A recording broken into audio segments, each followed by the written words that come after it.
Folks, welcome to another edition of Powerful Words with Caleb. This is an update to a show that I did 10 days ago regarding the connections between Mifsud, Halper, and Steele, the Orbis Corp, and Theresa May and parties there too entitled. I'm referencing the Coup post from today, March 11th, 3032, that deals with an article from the Epoch Times.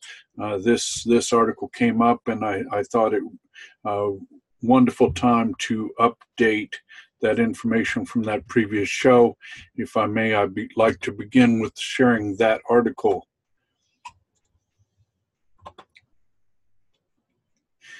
You will see an article from the Epoch Times, and many of you will recognize this from today's Q Drop interview with FBI's Geta, central to Russiagate among 53 transcripts slated for release. The House Intelligence Committee voted on September 28 to release the transcripts of 53 interviews conducted during the committee's investigation of Russian interference during the 2016 presidential election. The interviews include high-level officials of the Obama administration, such as former Director of National Intelligence James Clapper, former Attorney General Loretta Lynch, former Deputy Attorney General Sally Yates, and former National Security Advisor Susan Rice. The list is a PDF, which is available in this article. Also includes people from the President Donald Trump's circle, including his son Donald Trump Jr., son-in-law and advisor Jared Kushner, and former campaign chair Corey Lewandowski. While the public has heard the story of many of the interviews before, one of the transcripts may be the most complete account yet from a key figure in what has come to be known as Russiagate, specifically his role in allowing the now infamous Steele dossier to become the cornerstone of FBI obtaining a FISA spy warrant on Trump campaign advisor Carter Page, and by extension, under the NSA's so-called two-hop rule, other members of the Trump campaign. The figure is FBI agent Michael Geta. Geta was and possibly still is the assistant legal attaché at the United States Embassy in Rome. Rome, folks. Until 2014, he headed the FBI Eurasian Organized Crime Unit. It was Geta who reportedly on July 5th, 2016, traveled to London to meet with former British spy Christopher Steele, the author of the dossier. The trip was reportedly authorized by Victoria Nuland, then Assistant State Secretary for Eurasian Affairs. Steele used unsubstantiated claims from second and third-hand sources close to the Kremlin to compile the dossier on Russians allegedly conspiring with Trump campaign to sway the elections. Steele was paid by opposition research firm Fusion GPS, which was paid by law firm Perkins Coie, which was contracted for the job by Hillary Clinton campaign and Democratic National Committee DNC. Steele was only authorized by Fusion GPS co-founder Glenn Simpson to call Geta a few days before the July 5th trip, according to Yahoo News, Michael Isikoff, and Mother Jones' David Korn. But that doesn't square with a report by The Guardian's Luke Harding, who wrote the Steele flew to Rome in June to brief on the dossier his FBI contact with whom he had cooperated on FIFA. Harding wrote that Steele had previously provided the FBI with information on Russians corrupting the FIFA Soccer Association in a bid to host the 2018 Soccer World Cup. Steele's American contact in Rome was the head of FBI's Eurasian Serious Crime Division, Harding wrote. That was, at the time, Geta. Nuland later testified to Congress that she saw excerpts from the unfinished dossier. In mid-July 2016, she decided the matter should have been handled by the FBI, she said during her appearance on CBS News' Face the Nation.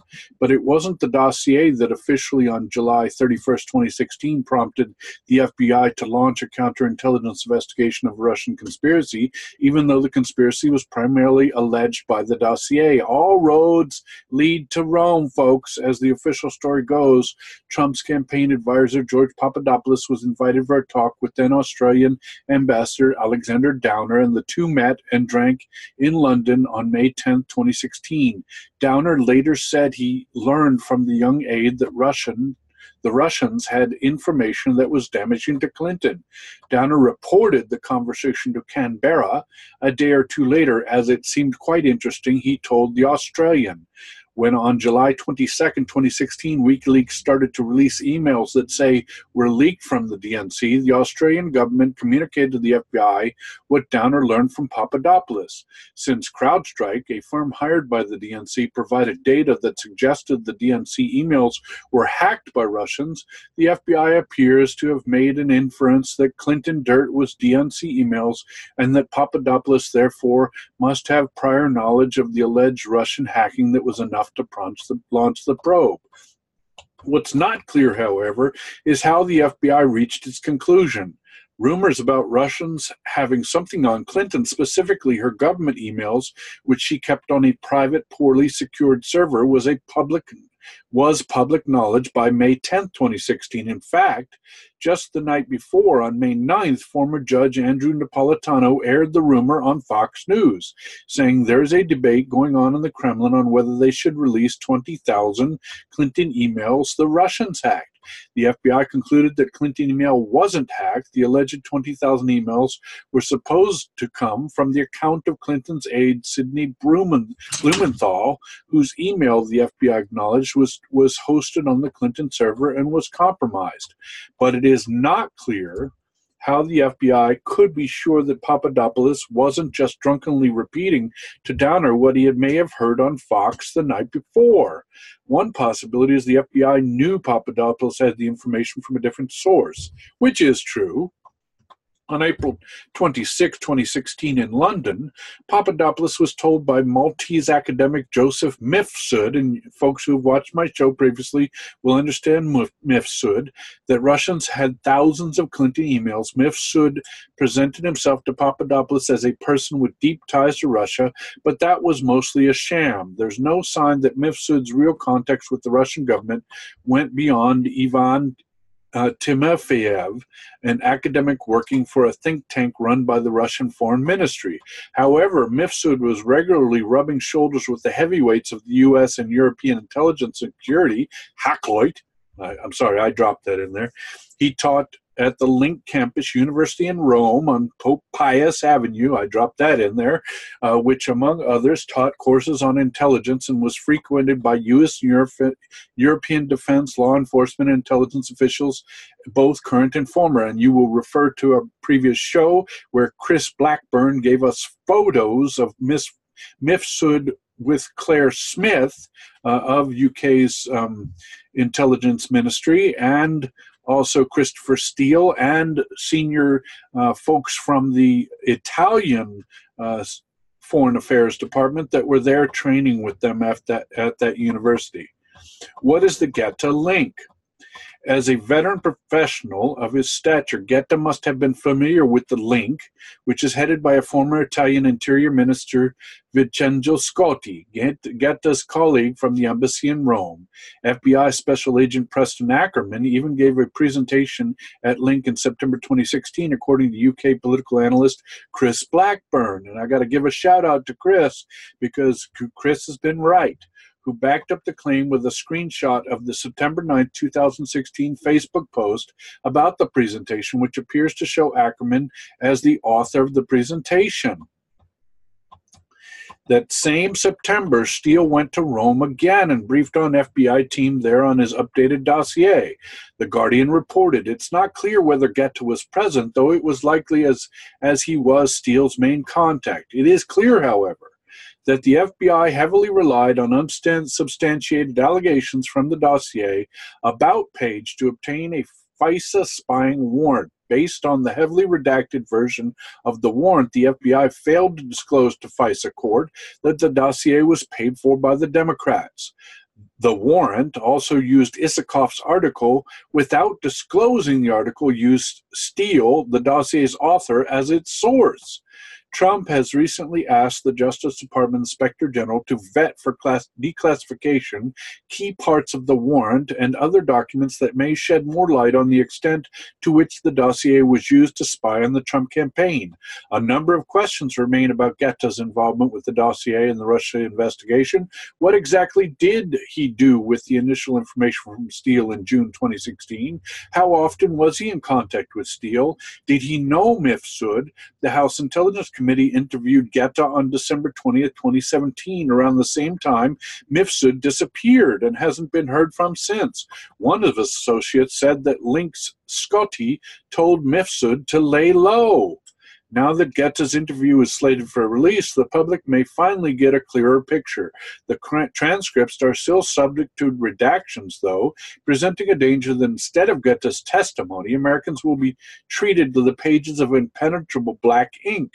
Guetta didn't respond to request for comment. Update. The article was updated with more detailed explanation by Chris Blackburn regarding the evidence of FBI Special Agent Preston Ackerman's presentation at the Link Campus University in September 2016. Well, I've got some further information here I want to run by you that is going to present a larger picture, because that's the objective, is that we process all this information together with former information so that we get a clear 10,000-foot picture. So I'm going to go to another article here, and we're going to be familiarized with Lyndon LaRouche. LaRouche, who was subject to a vicious assault propagated by the Department of Justice. And I'm going to read through this article, and you're going to hear LaRouche's side of this assault. And the headline of the article is, "Robert Mueller is an amoral legal assassin. He will do his job if you let him." The FBI Director Robert Mueller, testifying in front of the Senate Judiciary Committee on FBI operations and NSA surveillance programs, June 2013, by Barbara Boyd. Okay? And I've read articles by Barbara before, really informative. So let's go down this article. Robert Swan Mueller III, the special prosecutor tasked to take down the President of the United States, is, as his name attests, a product of the elite private schools and universities. He is uniformly and soberly praised in the national news media as an incorruptible, fair-minded, honest Bob, straight-laced Bobby Three Sticks. The image we shall show is brazenly false, Washington, D.C. public relations pitch, created for the credulous. In reality, Robert Swan Mueller III is about as corrupt as they come, bending and twisting the law every which way necessary to serve the goals of those who provide him assignments.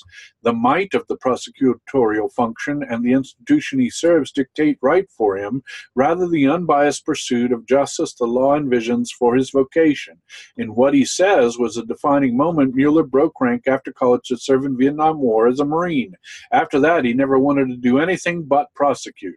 His appointment as special prosecutor caps a long career in which he has envisioned himself to be a stern, willing warrior, a dutiful Marine acting on behalf of whatever evil scheme his superiors present to him and using whatever means seems necessary to execute it.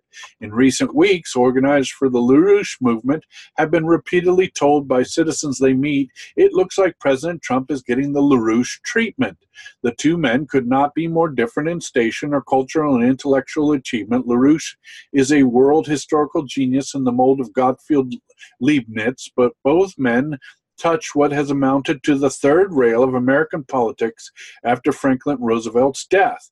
They threatened the post-war Anglo-American British imperial system. LaRouche did so directly, continuously, and explicitly by name. Trump has done so implicitly by rejecting perpetual war, seeking better relations with Russia, calling for imposition of Glass-Steagall banking separation, endorsing what he refers to as the American system of political economy, and promising massive infrastructure and development and a modern manufacturing platform for productive jobs. In both cases, as we will see, the British explicitly demanded scalps based on a perceived threat to them, most specifically located in the desire for a collaborative relationship with Russia, an end to the unipopular framework of relationships between the nations. In both cases, a controlled media unleashed an incessant barrage of ugly, salacious, and defamatory coverage day in and day out to create the popular conditions for criminal prosecution. While there were and are many other players in this kabuki dances, compromised and terrorized politicians and judges, and an intelligence community which functions as the gendarme of our Orwellian police state, the blunt instrument chosen for the hit was Robert Mueller. Along the way, between the two assignments, Robert Mueller played a hugely significant role in covering up the Saudi-British role in the murders of almost 3,000 Americans on September 11, 2001, and the wholesale destruction of the United States Constitution which followed in its wake, a role which, if thoroughly examined, constitutes obstruction of justice among other crimes. This dossier will walk you through Mueller's career based on what is readily and publicly available. It is a trail of prosecutorial misconduct, including what former Senator Bob Graham calls aggressive deception of the U.S. Congress and the public concerning the events of September 11, 2001, includes a major role in the creation of post-9/11 surveillance state, which has eviscerated and destroyed the Fourth Amendment and the rest of our Constitution's Bill of Rights. Those who work inside our modern Leviathan can surely point to other malfeasance, and we invite you to pile on. Please expose it. You owe no less to your oath to the Constitution of the United States. Subheader: the LaRouche case, an attempted murder and then a legal one. On August 27, 1982, a top-secret letter was sent from the British government to the FBI. That letter itself remains classified to this day, but is clear from the FBI's response to it, from its unclassified attachments, and from subsequent actions, what the British were demanding on September 24, 1982, under the subject heading, quotes, R.E. Lyndon LaRouche and the Executive Intelligence Review, end quotes, FBI Counterintelligence Chief James Nolan responded to the British demands as follows, quotes, We would like to reiterate our conclusion that, while many of the harassment activities of the NCLC and the themes promoted by the NCLC publications such as EIR are often propitious to Soviet disinformation and propaganda interests, there is no direct evidence that the Soviets are directing or funding LaRouche or his organization. It is entirely plausible, however, that the Soviets have developed or may be developing sources within the NCLC who are in a position to interject Soviet-inspired views into NCLC activities and publications. It is likely that the Soviets will attempt to capitalize on or exploit NCLC sentiments that are parallel to or promote Soviet foreign policy objectives. At the same time, the Soviets will probably have to balance the advantages of exploiting NCLC with the dangers of being associated with a bizarre and often unpredictable organization. For your information, under the domestic security guidelines set forth by the Attorney General, the FBI does not have an active investigation of Lyndon LaRouche or the NCLC, end quotes. As we shall see, this is the same British smear in the same British speculative language used to paint Donald Trump with the Russian dupe brush.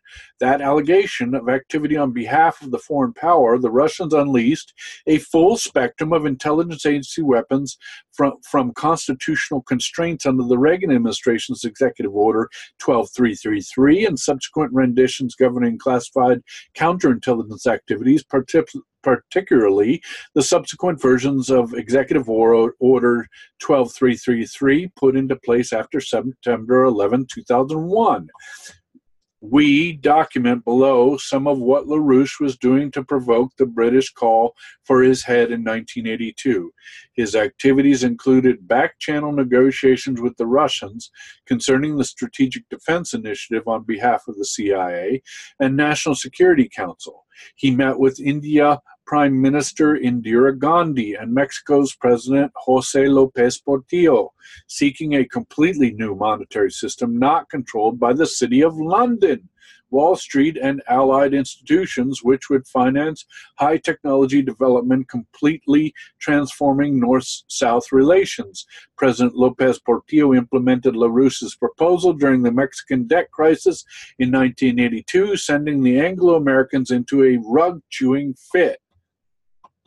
The British demand to the FBI immediately followed a letter on August 19, 1982, from Henry Kissinger to FBI Director William Webster, demanding that LaRouche be investigated for harassing Kissinger.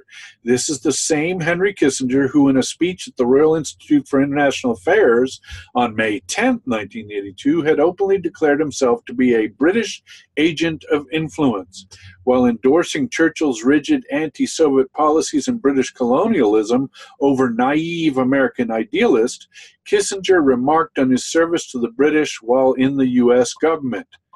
The British were so matter-of-factly helpful that they became a participant in the national American deliberations to a degree never before practiced between the sovereign nations.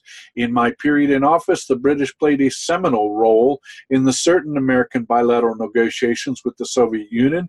Indeed, they helped draft the key document in my White House incarnation that as National Security Advisor, I kept the British Foreign Office better informed and more closely engaged than I did the American State Department. What Kissinger called harassment by LaRouche was widespread exposure of the British agent aspect of his curriculum vitae. Among other issues, these include Kissinger's 1974 NSSM 200 document calling for drastic population reduction in the Third World by any means necessary in order to conserve raw materials for colonialist looting threats to Italy's Prime Minister Aldo Moro shortly before his kidnapping and murder, similar contentions by the Bhutto family of Pakistan concerning the murder of former President Zulfikar Ali Bhutto, and numerous documented war crimes. On January 12, 1983, the President's Foreign Intelligence Advisory Board, comprising David Abshire, Leo Chern, and Edward Bennett Williams, demanded that the FBI investigation under Executive Order 12333 be opened on LaRouche based on harassment of Henry Kissinger and possible foreign funding under the guidelines or otherwise. The British demand was going to be implemented. In April of 1983 and thereafter, New York investment banker John Train convened a series of salons attended by nominally private organizations, prominent journalists living off intelligence community leaks, and government intelligence operatives to plan and implement a defamatory campaign against Lyndon LaRouche. The avowed aim of the meeting was to create the popular conditions for criminal prosecution. In 1982, Anglophilic CIA Director William Casey had tasked CIA psychological warfare and propaganda expert Walter Raymond to oversee a program of psychological warfare and perception management by the Reagan administration, a program largely overseen by Vice President George H.W. Bush, under the provisions of the new executive order governing the intelligence and counterintelligence operations, Executive Order 12333, PSYOPs, and propaganda operations formerly conducted on foreign targets by the CIA were to be farmed out to private entities under such rubrics as Project Democracy, the National Endowment for Democracy, Freedom House, the League for Industrial Democracy, and similarly designated entries. PSYOPs and perception management were also to be targeted domestically in counterintelligence operations. To start such counterintelligence operations, a credible allegation had to be presented that a domestic target was operating on behalf of a foreign power like the Russians. The Hegelian dialect. I interjected that. John Train's investment company partner, Thomas J. Devine, a former CIA employee, had partnered with George H.W. Bush in the Zapata Oil Company during Bush's time as an oil man in Texas. Many believe that Zapata was a CIA proprietary. Train himself was the former editor of Congress of Cultural Freedom's Paris Review and was engaged at the time of his LaRouche salons and running black propaganda operations for the CIA against the Russians in the war in Afghanistan. Train's work in Afghanistan was coordinated with Walter Raymond. Court testimony in LaRouche cases and follow-up investigations revealed that the Train salons were attended by Roy Godson, a longtime British intelligence-connected operative deployed under the CIA's J. Lovestone and the James Jesus Angleton, at that time a consultant to the PFIAB and the National Security Council, by John Rees, an FBI functionary, Mira Lansky, Boland of the Anti-Defamation League of B'nai B'rith, ADL, and representatives of Freedom House, long a CIA proprietary associated with PFIAB's Leo Chern, financier Richard Mellon Scaife, Pat Lynch of NBC, reporters for Reader's Digest, Business Week, The Wall Street Journal, and The New Republic, investigative reporter Dennis King, who was employed by the League for Industrial Democracy, Chip Burlett, neoconservative colleagues of Train, and others described by participants as gentlemen with government connections. The representative from Freedom House provided the briefings on LaRouche to those assembled. Train salons resulted in a barrage of articles portraying LaRouche as violent, a racist, megalomaniacal, an authoritarian, anti-Semitic extremist, calculated and horrific, poisonous lies designed to nullify any positive response to LaRouche's actual ideas. These ID format lies are deliberately designed to create cognitive dissonance. As it is known in PSYOP trade, President Trump has been consistently portrayed with similar PSYOP ID format defamations. Defamatory broadcasts and articles by Train meeting participants were concocted, and entirely fake versions of LaRouche's ideas and works were spewed to the public. NBC News, for example, presented a completely fake picture of EIR's groundbreaking expose of the drug trade, Dope Inc., which had been a Bible for DEA agents in the war on drugs. Dope Inc. proved that the British were actively promoting drug legalization for population pacification purposes, as they had done historically in the opium wars against China, and that British financial institutions, including banks and funds directly associated with the royals, were dependent upon and subsisting on drug money laundering proceeds. The book's contentions have long ratified repeatedly over the years in such cases as that of the Hong Kong and Shanghai Banking Corporation. NBC repeatedly broadcast, however, that LaRouche's war on drugs consisted of the claim that the Queen herself was out on the street corner peddling dime bags of heroin. Even more astoundingly, NBC's Patricia Lynch claimed in a prominent NBC News feature that LaRouche had ordered the assassination of President Jimmy Carter by remote-controlled bomb.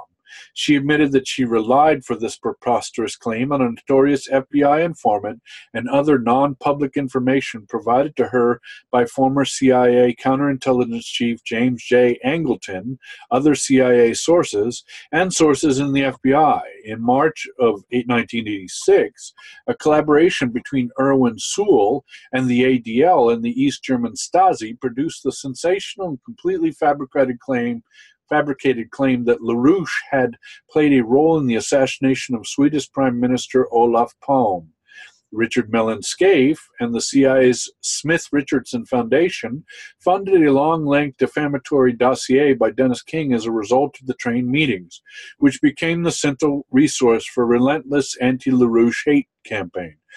Do such wild, salacious assertions remind you in any way of the deliberately gross and fake dossier on President Trump, prepared by the highest levels of British intelligence for circulation to the American public? You know the so-called P dossier by MI6 agent Christopher Steele that claims that the president cavorted with Russian prostitutes on a bed slept in by the Obamas. What did LaRouche do? The attachments to the British demand letter to the FBI included a published statement by LaRouche demanding that the Monroe Doctrine be enforced in support of Argentina with respect to the British-instigated Malvinas War. In the document, LaRouche contrasts British imperial looting policies with the American system as defined by Lincoln's economist Henry C. Carey, addressing those in Congress siding with British agent Argentina during the Malvinas crisis. LaRouche said, quote, "How shaken are these representatives at the British plight, the same representatives who have sat by and let U.S. industrial power be destroyed by British system economics, watched millions of the third world children starve for lack of technology, exports, and raved about the fascist oppression of the only energy source, nuclear power, that could turn the situation around. The imposition of the Monroe Doctrine and reassertion of the commitment to Republican sovereignty can put the United States back on the road to fulfilling our national mission. Kicking the British Tories out of the Senate should be followed within minutes within kicking Tory Volcker out of the Fed, restarting American industry once again."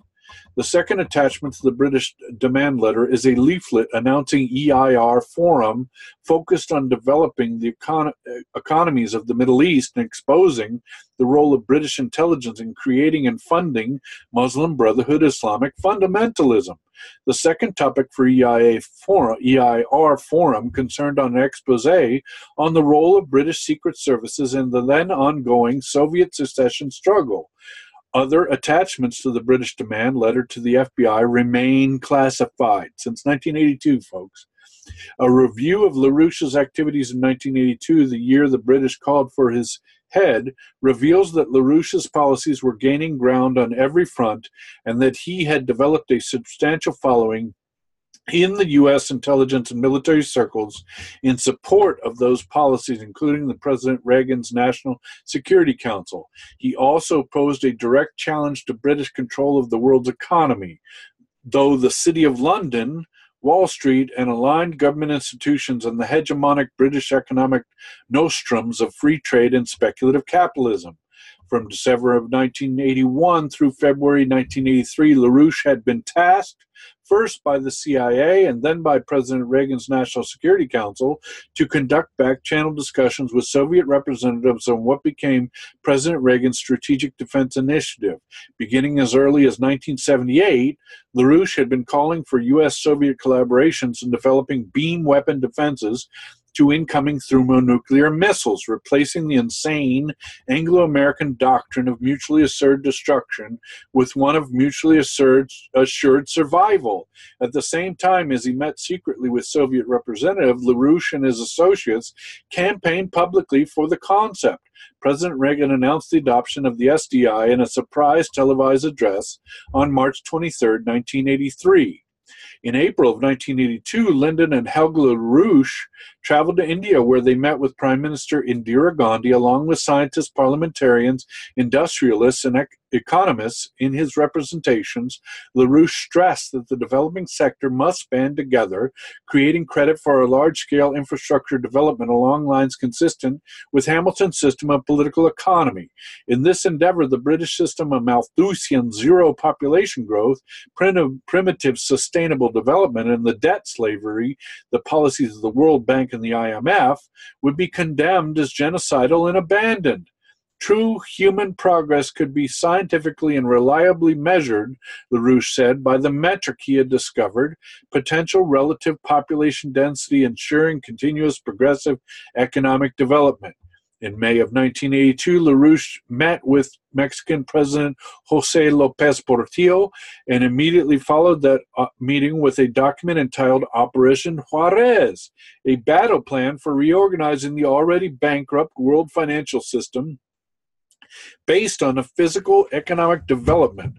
LaRouche proposed that the nations of Ibero-America use their collective strategic leverage as debtor nations to unite in a common economic bloc and unilaterally declare a restructuring of their debts and the establishment of a new just monetary order. The formation of an international development bank among these nations would serve as a coordinating agency for the planning, investment, and trade expansion among the member republics. Quotes, if a sufficient portion of the Ibero-American nations ever enter into such an agreement, the result is an assembly of one of the most powerful economies in the world. From an array of individual weak powers, the Ibero-American continent would rapidly emerge as a leading economic power of the world, an economic superpower. End quotes.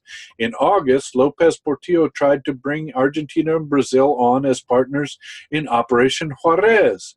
Failing that, in September 1982, López Portillo acted on LaRouche's proposal, adopting credit controls in Mexico's currency, nationalizing the Mexican banking system, and announcing a debt moratorium on Mexican debt.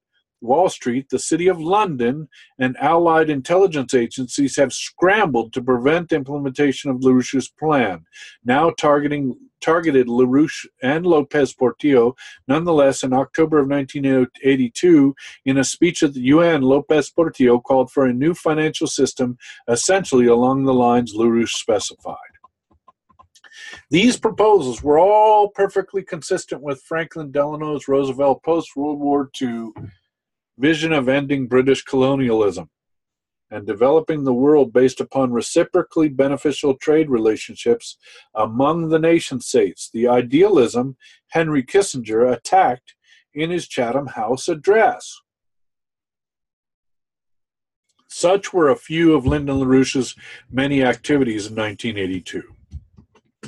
In 1982-1983, were years of enormous battles within the Reagan administration. On one side was National Security Advisor William Clark and his assistant Richard Morris, who continued to task LaRouche and his colleagues at EIR on national security issues. On the other were Anglophiles controlled by Vice President Bush, who found LaRouche to be the most dangerous man in America. Richard Morris testified in LaRouche cases that Kenneth de Graffenried, Walter Raymond, and Roy Godson were the three most vocal opponents of LaRouche inside the Reagan administration. Raymond, along with Bush, de Graffenried, and Margaret Thatcher, were the primary authors of the Project Democracy, ceding perception control and regime change operations to private organizations and NGOs operating on CIA and MI6 direction. Enter Mueller. In 1982, Robert Mueller joined the staff of U.S. Attorney William Weld in Boston, Massachusetts. He had previously been in the private sector practice in San Francisco while waiting to be accepted in the U.S. Attorney's office there. His life stream was to prosecute. Mueller and Weld concentrated on public corruption cases targeting and taking down the administration of popular Boston Mayor Kevin White in an investigation widely criticized for Gestapo tactics and prosecutorial misconduct. Following LaRouche's 1984 presidential campaign and a public claim by Kissinger that LaRouche would be dealt with after the election, William Weld opened a criminal investigation of LaRouche's presidential campaign committees, claiming that the campaign had engaged in a credit card fraud. While there was a barrage of initial publicity and companies associated with LaRouche suffered huge contempt fines because they refused to turn over information about their contributors to Weld's office, the investigation languished over the course of 2 years and 2 grand juries. While the criminal investigation stalled, numerous classified and counterintelligence investigations were launched. Under Executive Order 12333, justifying surveillance prohibited by the Constitution's Fourth Amendment, infiltration and classified counterintelligence neutralization tactics, these covert operations were used to create an otherwise non-existent criminal case. FOIA documents released over the years revealed a number of such classified operations based on fabricated assertions by government agents. Many of these operations remain classified to this day. In 1992 and 1993, investigators for LaRouche confirmed that the Leesburg offices of EIR and other LaRouche associate entities were subject to intense warrantless surveillance conducted through NSA hubs in Northern Virginia's AT&T offices, and that numerous black bag burglaries had been conducted through the local sheriff's offices and Deputy Donald Moore. In March of '86, 2 LaRouche Democrats, Mark Fairchild and Janice Hart, won the Illinois Democratic primary for Lieutenant Governor and Secretary of State. They were part of a slate of over 1,000 LaRouche Democrats who ran for office that year.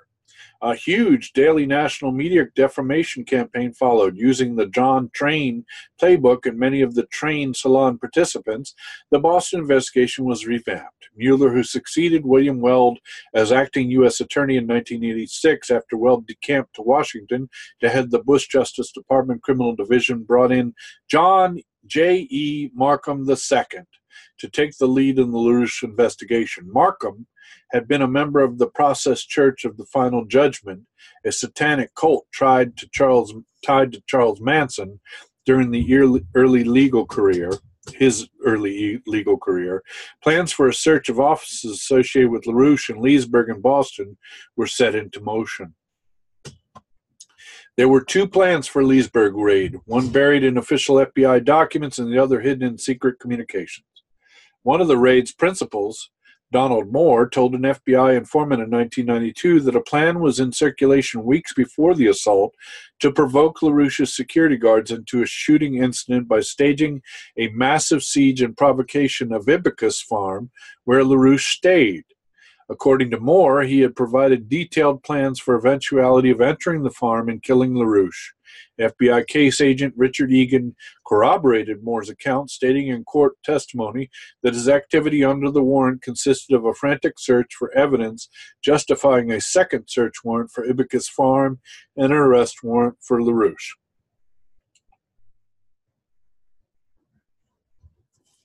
Utilizing what he has come to call shock and awe tactics, Mueller employed a force of some 400 law enforcement agents and privately owned armored personnel carriers to raid two offices in Leesburg, Virginia, where EIR and other companies associated with LaRouche were located. This for what former Attorney General Ramsey Clark accurately describes as book people. Ibycus Farm was surrounded by SWAT teams in black ninja gear, and helicopters flew overhead. At 10 p.m., Fox News reported that authorities were about to enter Ibycus Farm to search for a weapons cache.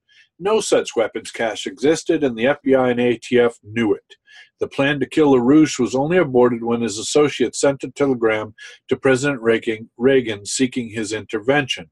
Based on a classified mechanism with the Joint Chiefs of Staff, documents seized in the raid were taken to a military facility, Henderson Hall, where they were undoubtedly reviewed by intelligence officials for purposes of their continued classified operations. William Weld, now heading the Department of Justice Criminal Division, claimed that his extraordinary procedure was necessary to prevent the LaRouche people from breaking into a normal government facility and stealing back their documents. On the day of the raid, Mueller and Markham targeting and arrested key personnel involved in LaRouche's intelligence functions and security, charging them with obstruction of justice. To break them, the prosecutors sought lengthy periods of detention, which the Alexandria federal court granted based on the wave of poisonous publicity surrounding the raid and numerous inflammatory and false statements to the court by John Markham. When those statements were later proved to be false, the defendants, now released, were without a real remedy except to call the Boston trial court's attention to Markham's lies. At the same time, key prosecution witnesses underwent a deprogramming by so-called cult experts to prepare for testimony and were granted numerous benefits never disclosed to the defense. Markham and Mueller employed the ADL for witness interviews, thus evading the requirements for disclosure required of government agencies. Used Dennis King as a consultant and used inflammatory allegations, which they knew to be false, in television broadcasts aimed at poisoning the jury pool. Donald Moore, who had illegally burglarized EIR's office and mapped LaRouche associations, was invited by Markham and Mueller to come to Boston to serve as their assistant on the criminal case. The Boston case, in which LaRouche was indicted for obstruction of justice, fell apart when FOIA documents revealed small aspects of the secret covert operations being run parallel to criminal prosecution. Notably, a document from Ollie North's safe indicating extreme White House interest in players in the LaRouche case. As a result, federal judge Robert Keaton, following the classified trail, which he viewed in documents which he ordered be presented to him in camera, ordered a search of the Vice President Bush's office for exculpatory evidence. During prosecutorial misconduct hearing conducted before Judge Keaton, it was also discovered that a national security informant had been infiltrated into the LaRouche security operation, and that John Markham had instructed him to advise the defendants to obstruct justice in words dictated by Markham, knowing that the defendants would write the informant's words down in their notebooks. The fabricated and planted notebook quotes were then used by Markham in his opening statement to the jury as proof that the defendants had conspired to obstruct justice.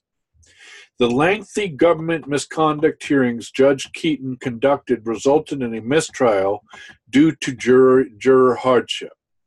More troublesome for Mueller and Markham, jurors told the Boston Herald that they would have voted not guilty in the case had ended at that point following testimony on the credit card fraud counts or the indictment. Judge Keaton found that the government had engaged in systematic and institutional prosecutorial misconduct in the case.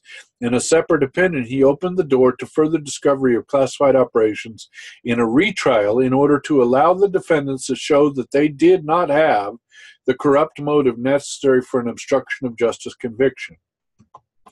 The Justice Department quickly opened a new massive LaRouche case before Judge Albert V. Bryan Jr. in Alexandria, Virginia, this time based on a conspiracy to commit loan fraud and a conspiracy to prevent IRS from assessing taxes.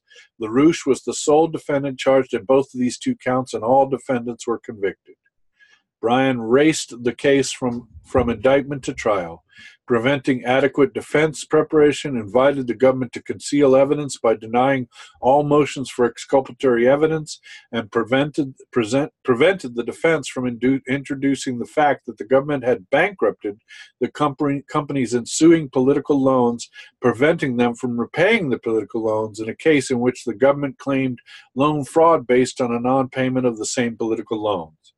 Judge Bryan himself had signed the order initiating the unprecedented government-instigated bankruptcy. U.S. bankruptcy judge Martin Bostetter later ruled that the bankruptcy was a constructive fraud on the court. Praising his railroad, Judge Bryan mocked Judge Keaton. Excuse me, I've scrolled down a bit too much. Bear with me. Judge Bryan mocked Judge Keaton openly, saying Keaton owed him a cigar for disposing of the LaRouche matter. Former U.S. Attorney General Ramsey Clark, who represented LaRouche on the appeal, said that the LaRouche case represented, quotes, a broader range of deliberate, cunning, and systematic misconduct over a longer period of time using the power of federal government than any other prosecution by the U.S. government in my time or to my knowledge, end quotes. After reviewing the federal cases during hearings held in his court, widely respected New York Supreme Court Justice Stephen G. Crane found that, quotes, actions of the federal prosecutors raised an inference of a conspiracy to lay low these defendants at any cost. Needless to say, Robert Mueller does not feature the LaRouche case as a career highlight. Ascending the Bush family ladder. In 1989, George H.W. Bush brought Robert Mueller to Main Justice to dispose of another nemesis, Panamanian President Manuel Noriega. Aside from supporting LaRouche's Operation Juarez, Noriega had refused to go along with the cocaine financing of George H.W. Bush's counterinsurgency operations directed at El Salvador and Nicaragua. Based on his work for the CIA, Noriega just knew way too much about George H.W. Bush and cocaine. Following multiple unsuccessful coup attempts against Noriega, on December 20th, 1989, more than 28,000 U.S. troops invaded Panama, killing hundreds of Panamanians, deposing Noriega's government and armed forces, and extracting Noriega for trial in the United States. The operation was dubbed Operation Just Cause, as an antonym, if there ever was one. Manuel Noriega was known in the CIA and DEA as the steadfast drug fighter, and the DEA and the CIA agents testified to that fact at the trial. To overcome this problem, Mueller dealt and bribed Latin America's most notorious drug gangs with the get-out-of-jail-free cards if they would say that Noriega dealt drugs. According to the reporter Glenn Garvin, Mueller plea bargained down a potential 1,435 years in prison for the lying narco-trafficker criminals testifying for him to 81 years. These deals and bribes included $1.25 million bribe to the members of the Cali cartel, whose leaders Noriega had jailed, and a deal with the self-avowed Hitler worshipper Carlos Leda Rivas, leader of the Medellin cartel. Once again, charges of prosecutorial misconduct flowed daily from Noriega's defense and appellate legal teams, but the media operations accompanying the prosecutions had turned Noriega into a devil whose claims did not deserve to be heard. Having done the assignment on Noriega, Mueller ascended to the head of the Justice Department's Criminal Division. Here he successfully covered up the drug, weapons, and terrorism activities of two banks, BCCI and BNL. BCCI was the Anglo-American intelligence community's chosen vehicle to fund terrorism, launder drug money, and fund dark intelligence activities in Afghanistan, Central America, and throughout the Middle East. The highest levels of the British and European oligarchies were directly implicated in BCCI's activities. Both banks escaped with plea bargains and fines, protecting dirty state secrets on several continents from public disclosure. Mueller left the Justice Department in 1993 for private practice, a stint in Washington, D.C.'s Homicide Division, and one as U.S. Attorney for the Northern District of California in San Francisco. Based on family services rendered, President George W. Bush returned Mueller to the main justice, acting as Deputy Attorney General in the early days of his administration, before appointing him in July of 2001 the head of the FBI. He assumed that office on September 4, 2001. Only days before September 11th. As we shall see, he played a commanding role of covering up for the perpetrators of the murder of nearly 3,000 Americans on that date while overseeing the creation of the police state measures which followed that attack. Subheader 3, Aggressive Deception of the American People Concerning 9/11. There is a picture formerly available from the Bush Presidential Library which shows George W. Bush, Dick Cheney, Condoleezza Rice, and Prince Bandar, Saudi Arabia's U.S. ambassador, on the White House balcony 2 days after September 11, 2001. The men are smoking cigars. Reporters inquiring about the photo more recently have been told it is no longer available from the Bush Library. Maybe the picture in this case says more than 1,000 words ever could. Again, 2 days after almost 3,000 Americans were murdered by 19 hijackers, 15 of whom were Saudis, the Saudi ambassador yucks it up with the President, Dick Cheney, and National Security Advisor on the White House balcony. Immediately after September 11, 2001, Bandar arranged for a mass exodus of Saudi royals, intelligence personnel, and other Saudi nationals from the United States, including the members of the bin Laden family.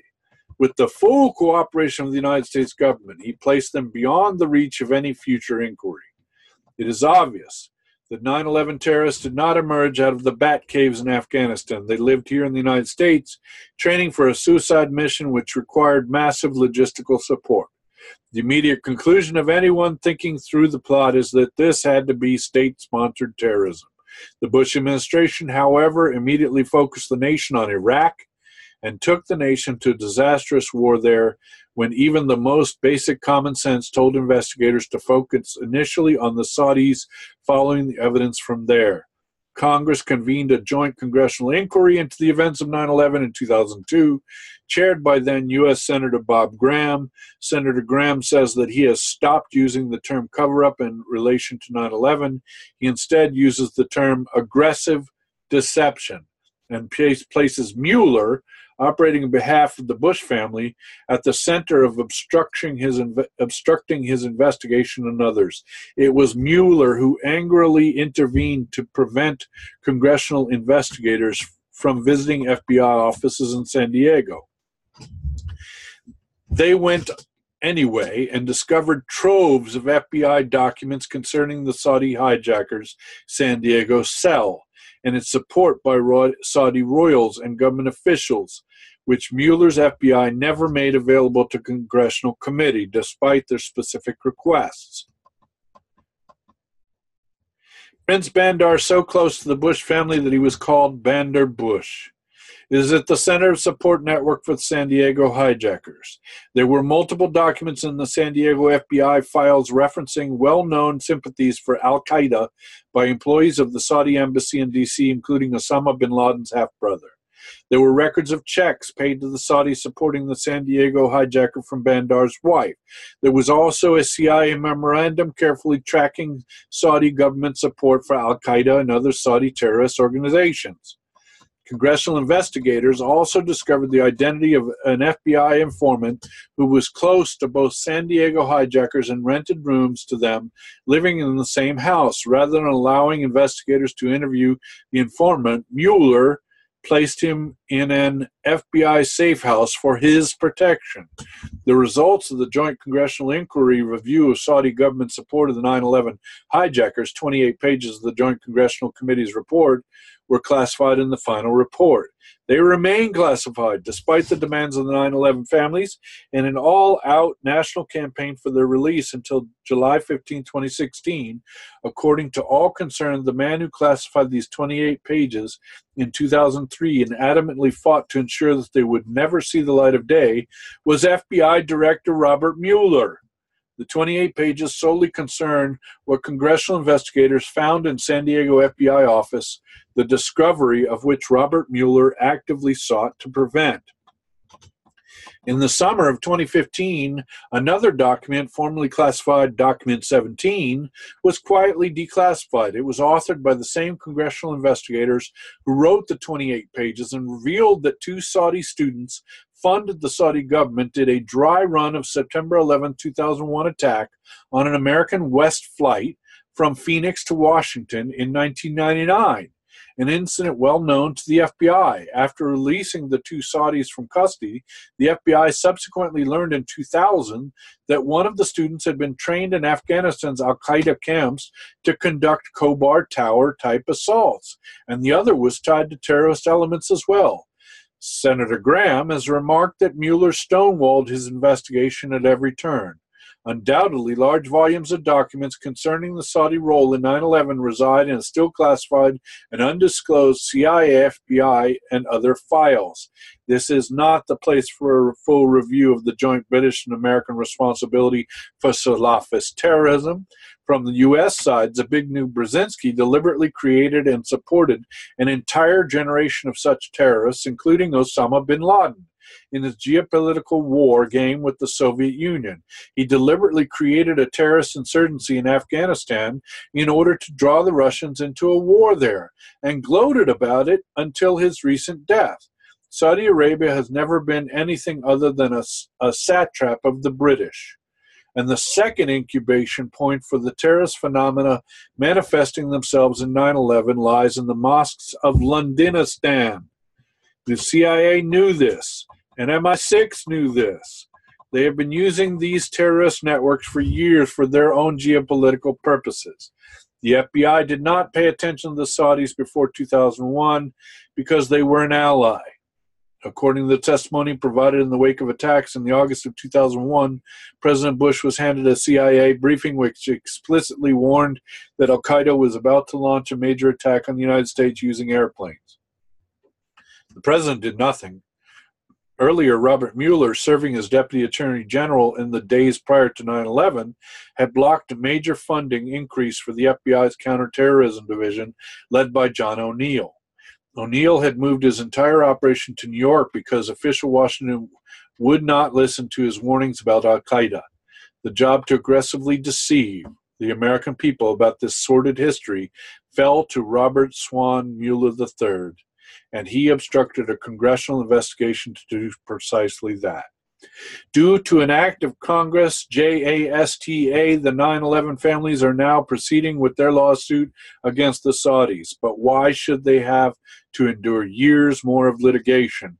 Why doesn't President Trump open the actual door on this process, assigning seasoned investigators like Michael Jacobson, who unearthed the San Diego FBI trove, to a full review and disclosure of Saudi role in 9/11? the U.S. and British government role in creating and fostering Islamic terrorism, and the aggressive deception and obstruction of justice by Robert Mueller and others, which resulted in illegal cover-up. While engaged in the aggressive deception about the criminal conspiracy resulting in almost 3,000 American murders, Robert Mueller continued to railroad innocents. He personally directed the Pent Bomb investigation, which falsely accused Dr. Stephen Hatfield of mailing the deadly anthrax letters which killed 5 people in 2001. For years, Mueller harassed the innocent Dr. Hatfield, ordering the FBI to search his apartment multiple times, searching the apartment of his girlfriend, ensuring that Hatfield lost his job, and leaking continuously about Hatfield's alleged perfidies to the national news media. Once, when an FBI agent ran over Hatfield's foot with his car, it was arranged that Hatfield would get a ticket for impeding traffic. The Justice Department finally paid Hatfield's $5.8 million to settle his Privacy Act lawsuit aimed at government leaks, a settlement along with an exoneration, which only came when a federal judge insisted that reporters reveal their Justice Department and FBI sources for the story about Hatfield. As part of the same Pent Bomb 9/11 investigation which destroyed Hatfield's life, Mueller, with the Attorney General John Ashcroft, rounded up 762 Muslims who had overstayed their visas and were identified via tips to the FBI tip line from a hysterical public reacting to the events of 9/11. Remember, Prince Bandar had already moved the key Saudis involved with the hijackers of the United States. These individuals were detained without charges in a special unit of New York's Metropolitan Detention Center. Their jail conditions were supervised by Mueller and a small group of other Washington officials and amounted to torture. They were deprived of sleep and food, repeatedly strip-searched, physically and verbally abused by guards, and denied basic hygiene items like soap, toilet paper, and towels, or any access to the outside world. Both the U.S. District Court for Eastern District of New York and the Second Circuit kept Mueller as a defendant in the subsequent civil rights suit brought by the detainees. This means, under the high standard of proof required by the civil rights plaintiffs, that the judges were literally appalled by the allegations against Robert Mueller in the complaint. In a 4-2 decision on June 18, 2017, however, the Supreme Court let the newly appointed special prosecutor out of the lawsuit. Here is what Justice Stephen Breyer said in his dissent. The majority opinion well summarizes the particular claims that the plaintiffs make in this suit.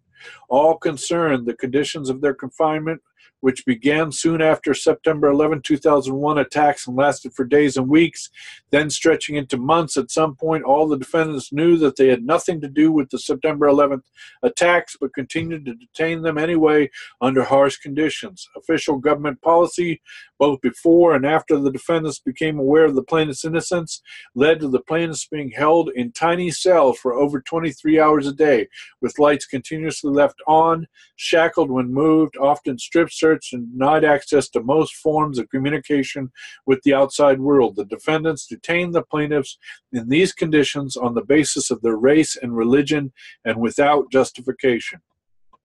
Mueller is often touted by the Washington establishment for reorganizing the FBI to become an effective counterintelligence and counterterrorism organization in the wake of 9/11. This also is Washington, D.C. public relations claptrap. The FBI under Mueller excelled in entrapping the otherwise innocent and constructing a surveillance state strongly resembles that portrayed George Orwell in the novel 1984. In the Newburgh 4 case, for example, the presiding judge said the FBI came up with the crime, provided the means, and removed all relevant obstacles, making a terrorist out of a man whose buffoonery is positively Shakespearean in scope. That's a quote.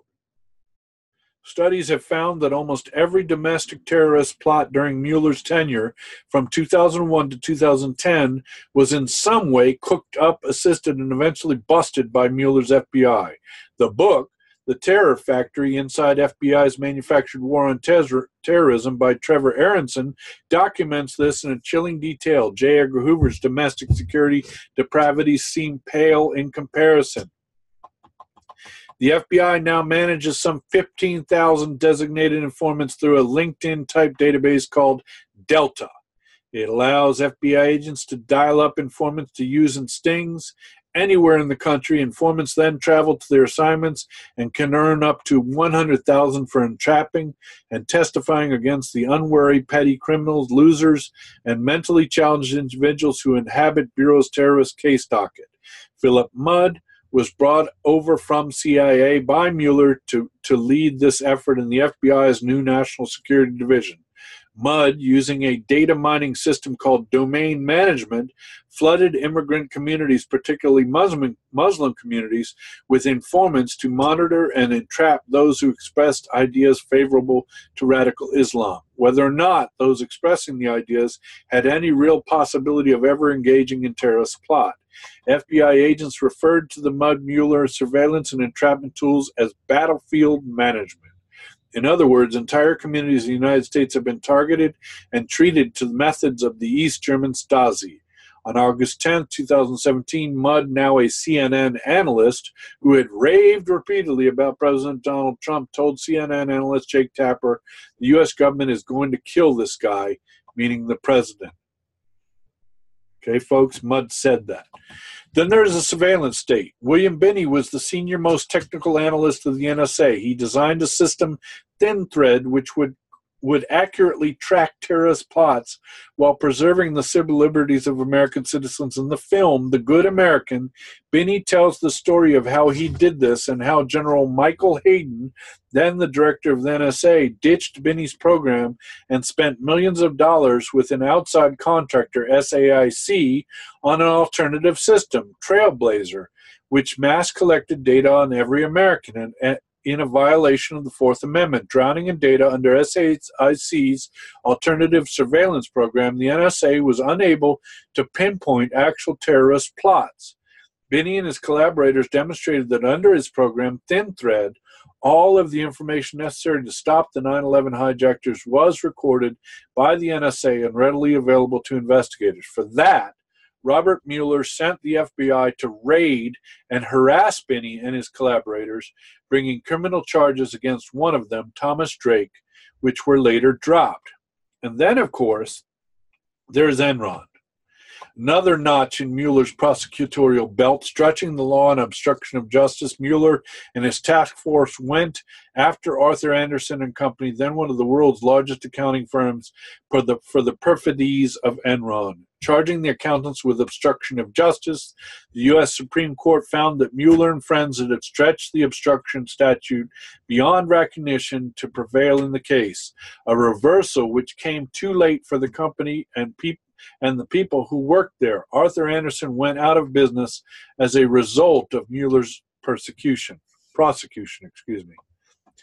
Subheader 4, the true origins of the coup against the president. The coup against Donald Trump, in which Robert Mueller has been assigned to conduct the concluding acts, actually began in 2013-2014. The popular explanation for the perfidies and crime against the president is that Hillary Clinton and Barack Obama employed their networks, including stay-behind loyalists in the government and the intelligence community, to change the result of the U.S. election to stage the ongoing coup. This explanation focused primarily on the events in 2016, while true in an immediate domestic sense, misses the larger picture. As we shall show, the British started calling for Donald Trump's head by their own account in 2015 and meddled in U.S. election. I added a meddled. And the coup to reverse its result every day thereafter. A recent book by Dick Morris and Ellen McGann, Rogue Spooks, The Intelligence War on Trump, put appropriate emphasis on the British origin of the war against the president, but assigns the wrong motive for the crimes committed. Why, for example, did the FBI obtain a FISA warrant for Paul Manafort in 2014 based on its political consulting work in Ukraine? Why, according to accounts in The Guardian, did the British start demanding Trump's head in 2015 and warn that the DNC computers had been hacked in July of 2015, a full year before the DNC revealed it had been hacked?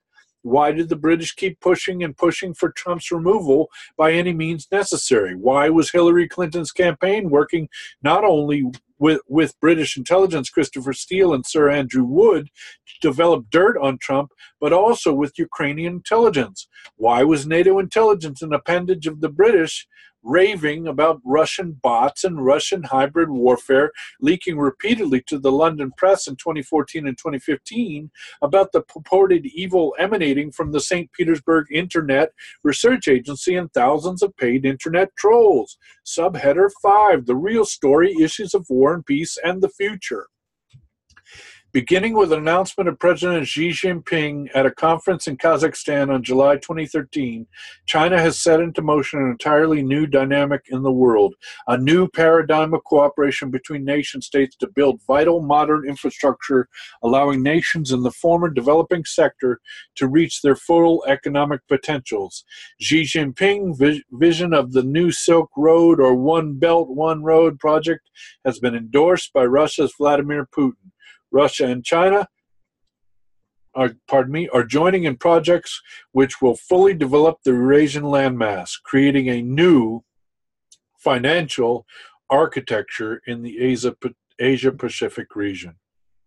On July 16, 2014, the BRICS group of nations meeting in Fortaleza, Brazil, joined by the Latin American heads of state, agreed with Xi Jinping's proposal on the creation of an entirely new economic and financial system, representing a fundamental alternative to the casino economy of the present system of globalization. The Anglo-American globalist system is based on maximized profit of the few and the impoverishment of billions of people. In the new paradigm, financing for joint great projects is to come from development banks such as the newly created Asian Infrastructure Investment Bank, ending dependence on the such globalist institutions as the IMF or World Bank. Globalization as administered by the IMF and World Bank is effectively a system of imperial debt slavery, keeping the nations dependent on their loans in primitive economic conditions while their raw materials are looted. As a Prime Minister Narendra Modi from India remarked, quotes, the BRICS is unique as an international institution. In this first instance, it unifies a group of nations not on the basis of their existing prosperity or common identities, but rather their future potentials. The idea of BRICS itself is thus aligned with the future. It is not incidental to this remark that Russia, China, and India have set future goals for space exploration, including most specifically exploration of the moon, possible exploitation of helium-3 on the moon, which has the potential of finally realizing nuclear fusion power as a primary energy source powering the world. China has made clear that no small part of this initiative is inspired by the work of Lyndon and Helga LaRouche. Many of the envisioned projects reflect long-standing proposals by Executive Intelligence Review and the Schiller Institute. The methods employ or echo the ideas of political economy first developed by Alexander Hamilton and deployed by Abraham Lincoln and Franklin Roosevelt, ideas uniquely developed and expanded by Lyndon LaRouche. Xi Jinping has asked the United States to join this great venture, which could produce thousands of productive jobs and jumpstart infrastructure projects in this country. Obama adamantly refused Xi's offer and did everything in his power to block and defeat the Chinese initiative. President Trump has indicated an openness to the proposition. These 2013-2014 events were and are a direct challenge to the British imperial system. They directly challenged the monetary system, which is the source of the Anglo-American domination of the world. They directly challenged fundamental British strategy policy extant since the days of Holfield Mackinder. Under the One Belt, One Road initiative, joined with Russia's Eurasian Union, Mackinder's world island of Eurasia and Africa will be developed, crisscrossed with new high-speed rail links, new cities, and vital modern infrastructure based on mutual benefit of all nation-states existing there. Under the British geopolitical model, this area of the world has been subjected to endless instability, war, and raw materials looting. Xi Jinping has also attacked the geopolitical axioms by which the United States and the British have operated. He proposes instead a model of win-win cooperation in which nation-states collaborate for development based on common aims of mankind. The Anglo-American response to the development can be seen in the events in Ukraine, where Obama, the British, and the National Endowment for Democracy staged a coup in February 2014, overthrowing the government of the duly elected President Viktor Yanukovych because he refused to turn his country into a Western satrapy to be wielded against Putin's Russia. Victoria Nuland, who helped oversee the coup from her perch at Hillary Clinton's State Department, was famously caught on tape dictating the Ukraine secession. After brands of murderous neo-Nazis did the scut work for the coup, according to Nuland, the price for the handiwork was some $5 billion. The actual swamp of the British and their accomplices in the U.S. Intelligence Committee and aligned transatlantic institutions like NATO have viewed themselves as being in a state of war against Russia and China since 2013 and 2014 events. Think about former DNI Clapper's unhinged speech in Australia on June 7, 2017. Clapper ranted that it was in Putin's and Russia's genes to attack the United States. Since Trump pursues better relations and shared intelligence with Russia on terrorism, Clapper ranted Watergate, where Richard Nixon committed proven crimes, paled in comparison to Russiagate, where both Clapper and Comey have testified that to date the president has committed no crimes. Clapper told the Aussies also to target China, accusing the Chinese without any offer of proof of meddling in Australia's elections. Former FBI Director James Comey backed Clapper in his testimony on June 8, 2017, attempting to wax eloquent in response to Senator Joe Manchin about how Putin exists with one purpose in mind: to shred and dismember the United States. But China and Russia have completely outflanked these cretins, and the new paradigm is rapidly coming to life with shovels in the ground everywhere. In response, the Anglo-American elites have absolutely nothing to offer the world except the same dying, decadent globalist order. This explains why many in the official Washington let loose their inner alien monster every time the president mentions a desire for better relations with Russia or evinces his friendship with President Xi Jinping of China. This is why Hillary Clinton has literally gone insane, raving like Lady Macbeth and obsessing about Putin's manspreading. That is why also they would risk World War III rather than see the Belt and Road, the new Silk Road, go forward with its community of principle idea of relations among nations. Subheader 6.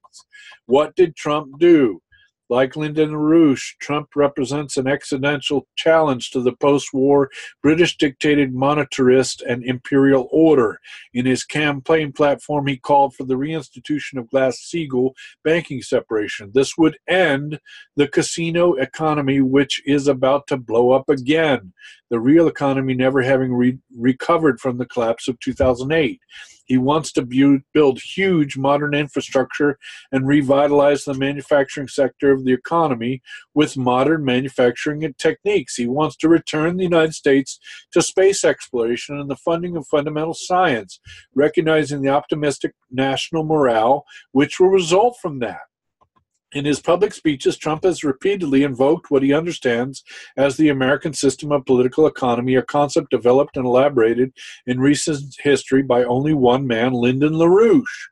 This centers economic systems in nation-states rather than global institutions and calls for harnessing the resources of a nation-state to develop the economy to higher and higher levels of physical productivity and human culture. While Trump has features in his version of the American system which LaRouche would not endorse as historically accurate or politically wise, even the use of the term invoking Alexander Hamilton and Lincoln's economist Henry Carey is a direct challenge to the free trade, small government nostrums foisted in the United States by a parade of British agents during the 20th century. The British, up to this point, have been largely successful in burying the actual ideas of Alexander Hamilton and Franklin Roosevelt, and burying the fundamental advances in these ideas resulting from the original discoveries by LaRouche. Through deliberate miseducation of Americans, the British have made their economic theories and systems against which Americans explicitly fought in our revolution appear to be universal laws of human behavior. As his recent speech to the United Nations emphasized, Trump envisions a system of sovereign nations, each striving to develop and enrich their populations, engaged in cooperative trade relationships, reciprocal in nature, and targeting for the benefit of each party. His UN speech echoed this foreign policy of John Quincy Adams, a policy which forbade our nations from going abroad seeking monsters to destroy. This is the very opposite of the imperial gendarme perpetual war policy long favored by the British for the United States. Trump's positive vision under present circumstances requires active collaboration with Russia and China. To stop the coup, the president's team and his supporters must stop reacting defensively. He must act on the aspects of his program, Glass-Steagall, large-scale infrastructure development funded by national banking and mechanism devoted to that one purpose, space exploration, future power development, and joining the One Belt, One Road program with China, which can actually save the economy and produce high-paying jobs. At the same time, they should look at the actual crimes involved in the coup, which were already on the public record, investigate them, including in the Congress, and prosecute them. With respect to Mueller, they should invest his obstruction of the investigation of the crimes committed on 9/11, together with full public unveiling of the Saudi and British role in international terrorism. In aid of such an effort, we present 7 crimes implicated in the events of the coup against President to date. Subheader 8, 7 actual crimes. The crimes outlined below make clear that a special counsel, not Robert Mueller, should be investigating the U.S.-British response to China's Belt and Road Initiative, beginning with the illegal coup in Ukraine, which has resulted in the targeting of Paul Manafort. In the British account of the American elections, largely published in pieces of The Guardian, they began warning their American counterparts about the danger of Donald Trump's accommodating views toward Putin and Russia in 2015. These warnings were followed by the specific claim that the Democratic National Committee servers had been hacked by the Russians as of July of 2015. According to the British account, their American counterparts were slow to respond, although the FBI says it notified the DNC, which did nothing about the alleged Russia hack until June of 2016. The obvious should be stated here. If the British were developing dossiers on Trump and his associates as early as 2015, Trump and associates were under surveillance as of that date or sooner by British GCHQ and or the NSA. We know that Paul Manafort was considered practically an enemy combatant in Anglo-American swamp circles by 2014 because of his Ukraine work with Yanukovych and the Party of the Regions. He apparently chose the wrong side by fighting against a Nazi coup. The same was true even of a Democratic consultants such as Tony Podesta, who worked with Manafort on Ukraine and were subject to the same reported 2014 FISA surveillance warrant.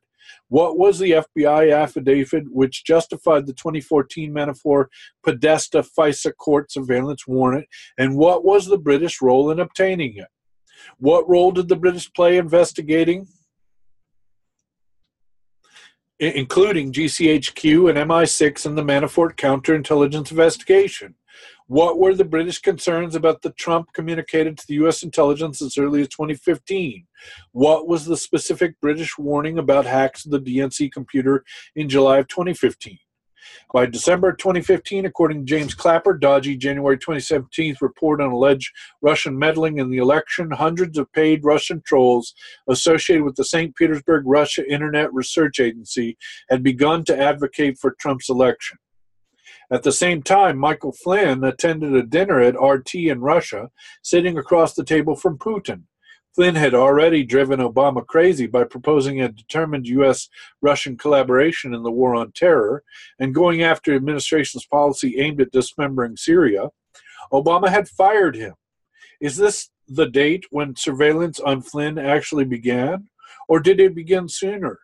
What was the British role in this surveillance? Carter Page has also been a subject in Mueller's Russiagate hysteria. He apparently walked in to volunteer for a Trump campaign without any prior association with the president and was disavowed by the campaign soon after. He went to school in London, had a variety of business dealings in Russia, and had volunteered for the Trump campaign as a foreign policy advisor by simply walking in the door. Page had already functioned as an FBI informant on the major 2013 New York City FBI case against Russian organized crime figures and stated on CNN that he briefed both the CIA and FBI regularly on these business dealings in Russia. Was he used as a front to get a FISA warrant directed at the Trump campaign? Was he a spy sent by the FBI both to Russia and into the Trump campaign? The targeting of the alleged activity of the St. Petersburg Internet Research Agency IRA in DNI Clapper's January report again points to the heavy British hand in the coup against the president. According to the French journalist Thierry Masson, in September 2014, the British government created the 77th Brigade, a unit tasked with countering foreign propaganda, which worked with the U.S. military in Europe to interfere with websites considering to be distributed Russian propaganda.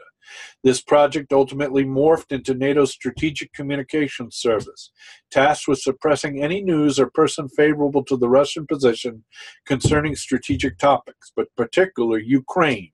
From its inception, the NATO Strategic Communications Service incorporated a service of the Atlantic Council, the digital forensic service CrowdStrike's Dmitry Alperovich, the person with sole access to the DNC's allegedly hacked computers, whose forensic analysis was adopted wholesale by James Comey's FBI and the U.S. intelligence community, is a senior fellow in the Atlantic Council's Digital Forensic Service. Coincidence? I added that. News about Russian trolls operating out of the IRA and poisoning the Western mind filled the British press in 2015. In line with this NATO project is the Information Warfare Initiative in the U.S., centered at Washington Center for European Policy Analysis and funded by Washington Post neocon Anne Applebaum. It is a pseudopod of National Endowment for Democracy, the U.S. intelligence community, and has concentrated its attacks on the Russian broadcasters at RT and Sputnik. What exactly was the relationship to the New York Times, the Washington Post, the CNN, and other black propagandists operating against the president, together with their reporters with the NED and the Information Warfare Initiative, NATO's Strategic Communications Service, and the Institute for Modern Russia in New York City, or the other British U.S. intelligence agencies during the Obama administration and subsequently? Like the train meetings targeting LaRouche, the media attacks on the president are not organic. They are organized and on a much larger scale than anything ever experienced in this country. What is the relationship of various Washington, D.C. lobby shops such as Orion Strategies, long associated with John McCain, to the organized media campaign against Donald Trump? Have our intelligence agency actually instigated an active measures counterintelligence program illegally and against a sitting president? What is the overlap of offices, personnel, and entities assigned by Obama to Russian, Chinese, and Eurasian intelligence functions, including the coup activities in Ukraine with the illegal leaks of classified information to the news media? Subheader 9, the cardinal events of June-July 2016. The conspiracy against the president takes off. Sometime in June 2016, Hillary Clinton's campaign took over an opposition research project on Donald Trump, which had previously been funded by Trump's Republican opponents. The contract was with a D.C. firm called Fusion GPS, who in turn employed a British firm, Orbis, and Orbis's founder, Christopher Steele. Steele ran the Russia desk for MI6 until 2009. Sir Andrew Wood, an associate at Steele's company, was the British ambassador to Moscow between 1995 and 2000. A Russia advisor to Tony Blair, and is an associate fellow of the Russia and Eurasia program at the Royal Institute for International Affairs at Chatham House. Christopher Burrows, Steele's partner in Orbis, lists himself as a longtime high-ranking British Foreign Service officer, although news accounts also place him in British intelligence. Christopher Steele has also acknowledged a long-standing relationship with the FBI, centered in the FBI's Eurasian Organized Crime Strike Force in New York City, which media reports date to 2010. The same time, the relationship to Fusion GPS went into effect. Andrew McCabe, the ethically challenged FBI assistant director, now being investigated for Hatch Act and other violations concerning the Clinton sponsorship of his wife's campaign against Virginia Senator Richard Black, led the Eurasian Task Force early in his career and has maintained contacts ever since. Many believe that McCabe was Steele's FBI handler and contact.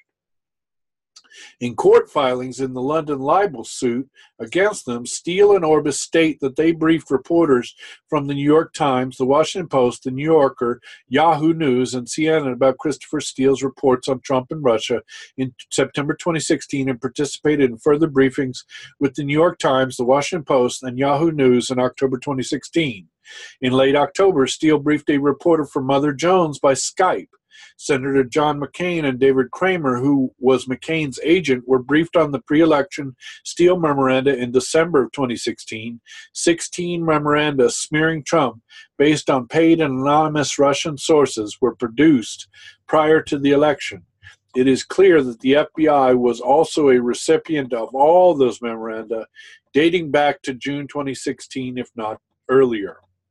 Steele and Orbis claimed that the 17th memo produced in December 2016, which referenced the salacious and disgusting claim that Trump engaged in the perverse sexual activities in a Russian hotel, was solely produced to one David Kramer as a representative of the John McCain. Senator John McCain himself and a representative of the British Security Services. The December memo was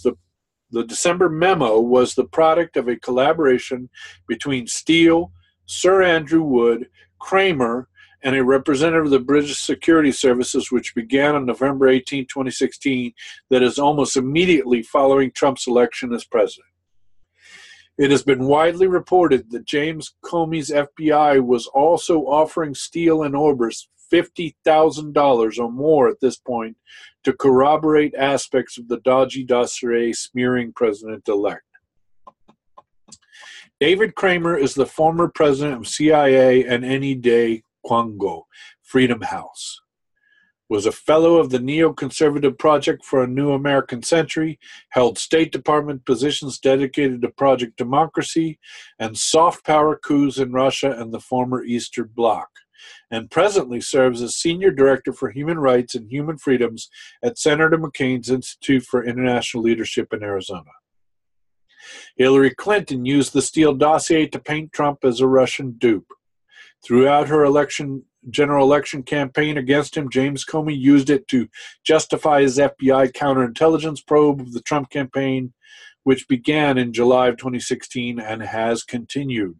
Thus, we have the British government and all probability NATO intervening in an election in the United States to sway the result.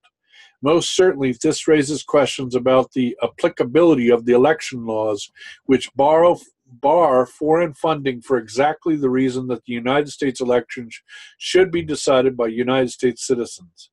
Most certainly, once this sequence of events is fully investigated, it will become clear that all government participants intended to sway the election unlawfully using the powers of state to vanquish the will of the voters. Subheader 2. The Russian hack that wasn't false, a reporting of a crime. On June 12, 2016, WikiLeaks announced that it was in possession of emails damaging to Hillary Clinton and would soon be publishing them. June 14, 2016, marks the announcement by the Democratic National Committee that its computers had been hacked by the Russians, the subject apparently of the initial Christopher Steele memorandum prepared for the Clinton campaign. The purloined DNC emails showed definitively that the DNC, which should have been neutral in the primaries, was trying to destroy the rising campaign of Bernie Sanders. The emails were published by WikiLeaks on the eve of the Democratic National Convention. The claim that WikiLeaks emails were the result of a Russian hack of DNC servers was authored by Dmitry Aparovich of the security firm CrowdStrike. Aparovich, a Russian-American who demonizes Putin, is a previously referenced a fellow at the Atlantic Council for Digital Forensics Project, deeply involved in NATO's Strategic Communications Service. The FBI's James Comey accepted Aparovich's forensic analysis without ever accessing the DNC computers in question. It is probable that Comey was already operating on the basis of the British Christopher Steele memoranda, asserting that the Russians were responsible for the DNC hack. On July 24, 2017, the Veterans Intelligence Professionals for Sanity released a memo to the president demonstrating that there was no Russian hack of the DNC. Rather, the WikiLeaks document trove was produced by a leak from inside the DNC, not a hack. According to this memorandum, the leaked treasure trove from the DNC was altered in a cut-and-paste job to make it look like it was the product of very crude Russian hack. The VIPs are veterans of U.S. intelligence agencies and include William Binney, the former technical director of director of the NSA. The group first formed to oppose the fabricated reasons for the Iraq War.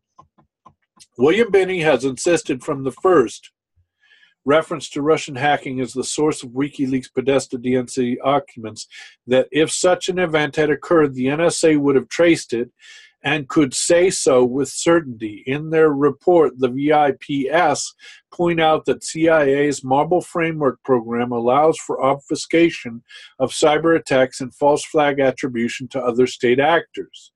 WikiLeaks has consistently claimed that the source of its dossier was an inside leak from the DNC, implying that Seth Rich, a DNC data management staffer who supported Bernie Sanders, was one of its sources.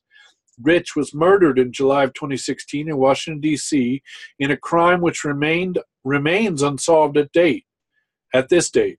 Congressman Dana Rohrabacher, Republican of California, recently met with Julian Assange of WikiLeaks and states that he has evidence confirming that WikiLeaks' DNC John Podesta email trove was the result of a leak, not of a Russian hack. Number 3, the Trump Tower meeting and trapping a presidential campaign.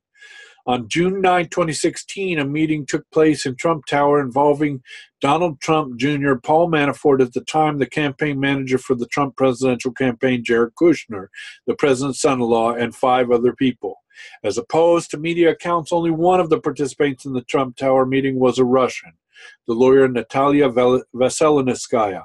By all accounts provided by participants, the meeting was very short and involved the Magnitsky Act sanctions imposed by the U.S. Congress on certain Russians. Many consider these 2012 sanctions to be the opening shot of a new Cold War. This meeting has attracted extensive attention for Special Counsel Mueller, as the media has painted it as the smoking gun.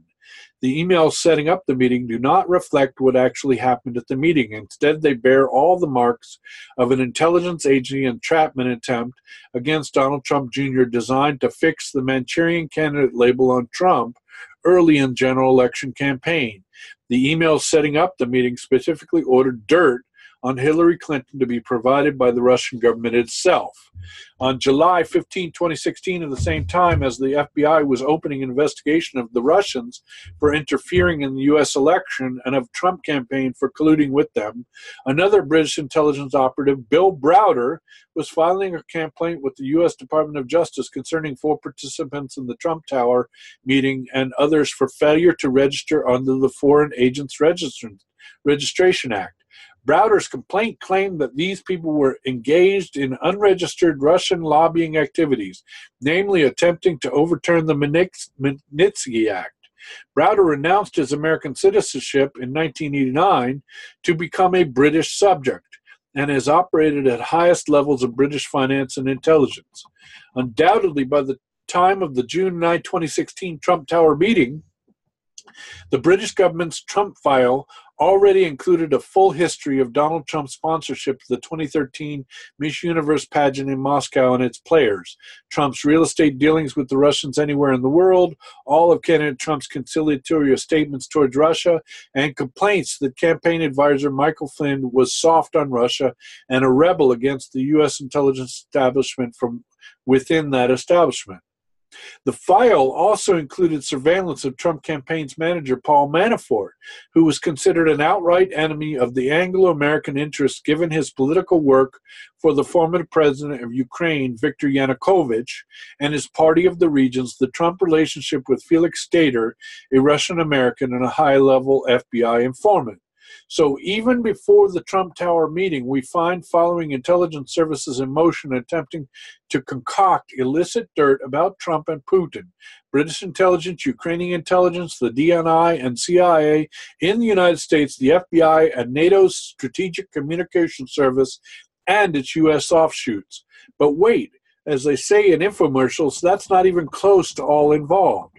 According to the Foreign Policy magazine and others, on July 11, 2017, a hacker going by the name of Johnny Walker published a trove of emails from the private account of Lieutenant Robert J. Otto, OTTO, who is tasked to a secretive unit in the U.S. State Department focused on Russia.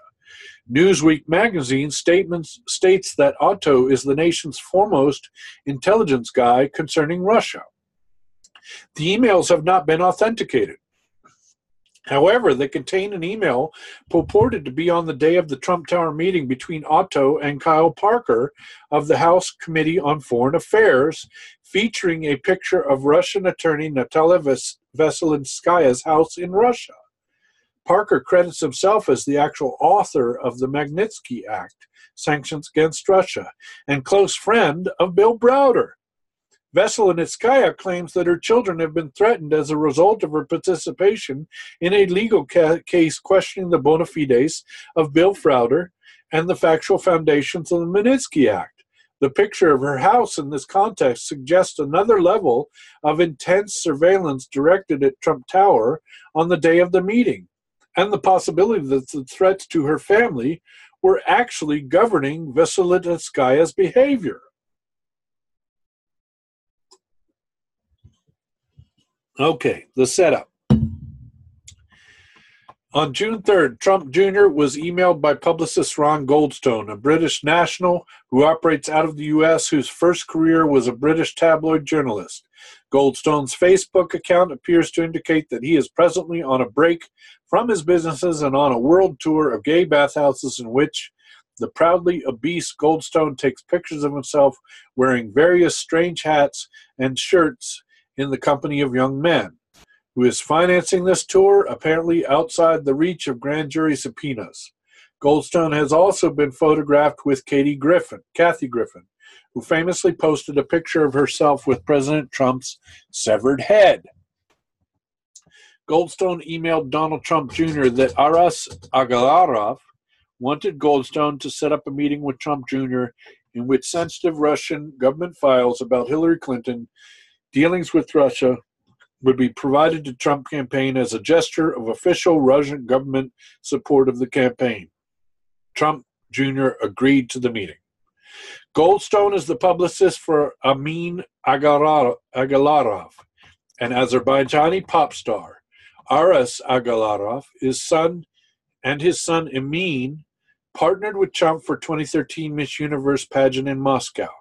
The base of operations for the Agalarov family in Moscow regional government, not Putin's Kremlin.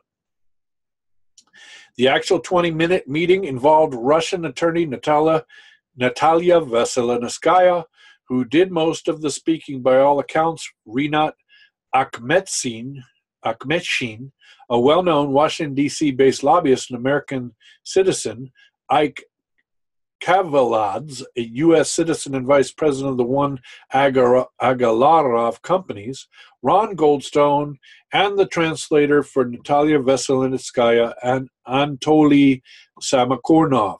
Samokornov is also an American citizen who worked with Veselinskaya frequently since she does not speak English. He also has worked extensively for the FBI and the U.S. State Department. Although Akhmetshin has been linked to Russian counterintelligence repeatedly in the news media, that all appears to be based on his bragging about his 2-year stint in the Russian military as a young man.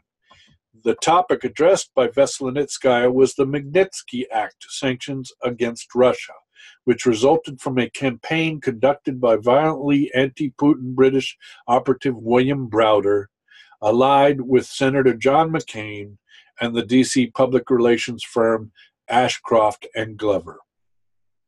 Any sound investigation about this meeting would focus on who, out of the small army of intelligence operatives watching this meeting, designed and implemented the clear entrapment attempt against Donald Trump Jr. for later use. Since it was surveilled and recorded by multiple intelligence agencies tripping all over one another at the time, you get the image of Keystone Cops.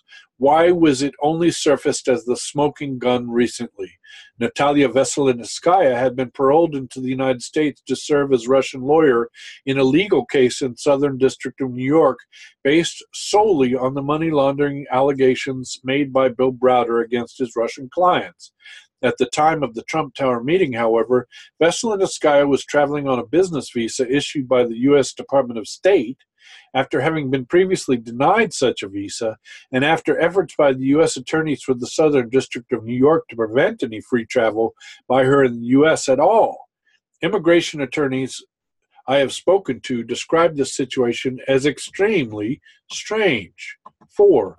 Obama's final days in office, insurrection against the president-elect, felonious leaks.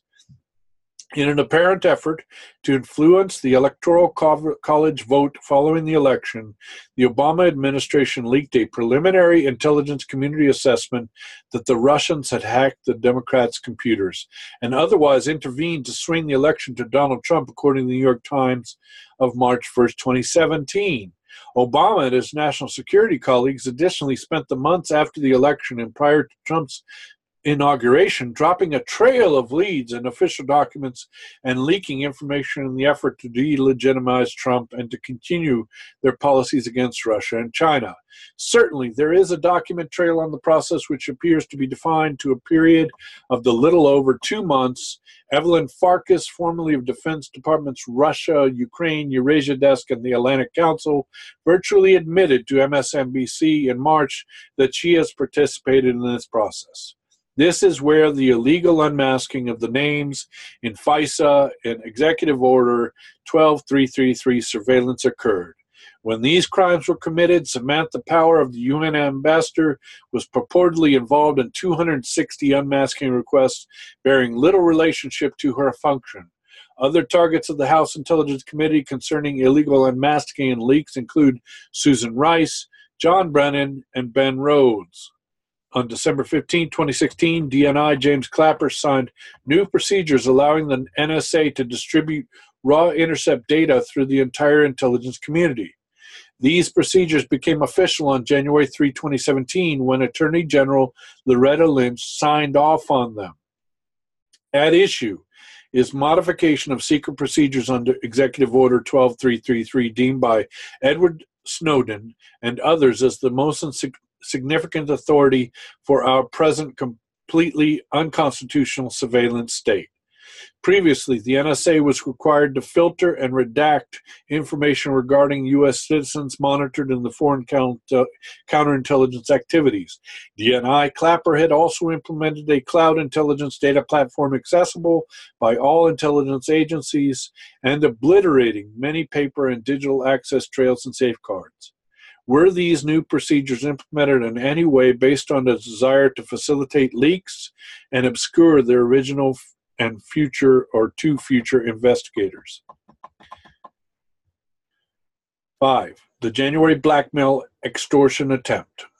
On January 6, 2017, according to James Comey's June 8th congressional testimony, the intelligence chiefs went to Trump Tower to present the Obama administration's report on Russian hacking, hoping to convince the skeptical president-elect to abandon his campaign promise for better relations with Putin and Russia. Following that briefing and a prearranged move with the rest of Obama's intelligence directors, Comey cleared the room of everyone but himself and Trump. He presented Trump with Steele's dossier, most salacious allegations, namely that Trump had engaged in sexual perverse acts with Russian prostitutes while visiting Moscow, and Putin had taped it. This is exactly what the infamous J. Edgar Hoover did, blackmail Washington politicians with FBI dossiers, assuring them that he could protect them so long as they did as Hoover wished. In fact, Comey described this as a J. Edgar Hoover moment in answers to questions by Senator Susan Collins on June 8th. Dick Morris describes the entire affair as just about as close as you can get to a political assassination without holding a gun to the president's head. Trump appears to have demanded that the entirely fake dossier be investigated and refused to back down in efforts to achieve better relations with Russia. In fact, Trump denounced the intelligence community publicly as acting like Nazis. He also denounced the McCarthyite hysteria they were generating while Comey recorded the president's-elect's responses on a classified computer moments after leaving him. BuzzFeed, which has frequently published raw Clinton-Obama Oppo stories, published the December 26 British Clinton dodgy dossier in full. The U.S. intelligence community, particularly Obama's ghoulish Grand Inquisitor, CIA head John Brennan, proceeded to give it credibility by leaking that both President-elect Trump and President Obama had been briefed on its contents. Publication of the Trump-Russian sex allegations accompanied James Clapper's factless official intelligence community assessment that the Russians hacked the DNC and Podesta and that they did so to influence the election in favor of Donald Trump. Put together by analysts handpicked by the CIA's John Brennan, that assessment was backed by no actual evidence. It has now been thoroughly debunked as the hack that wasn't by the analysts presented by the Veterans Intelligence Professionals for Sanity. John Brennan subsequently explained to Congress and the public that he does not do evidence. The Democrats, the news media, and their Republican allies, led by John McCain and Lindsey Graham, went berserk over the factless Obama administration assessment demanding special prosecutors and congressional investigations and sneering that other shoes were about to drop. New York Times' Thomas Friedman, having clearly lost it, claimed that Russia had committed an act of war, presumably seeking to invoke Article 5 of the NATO treaty. 6.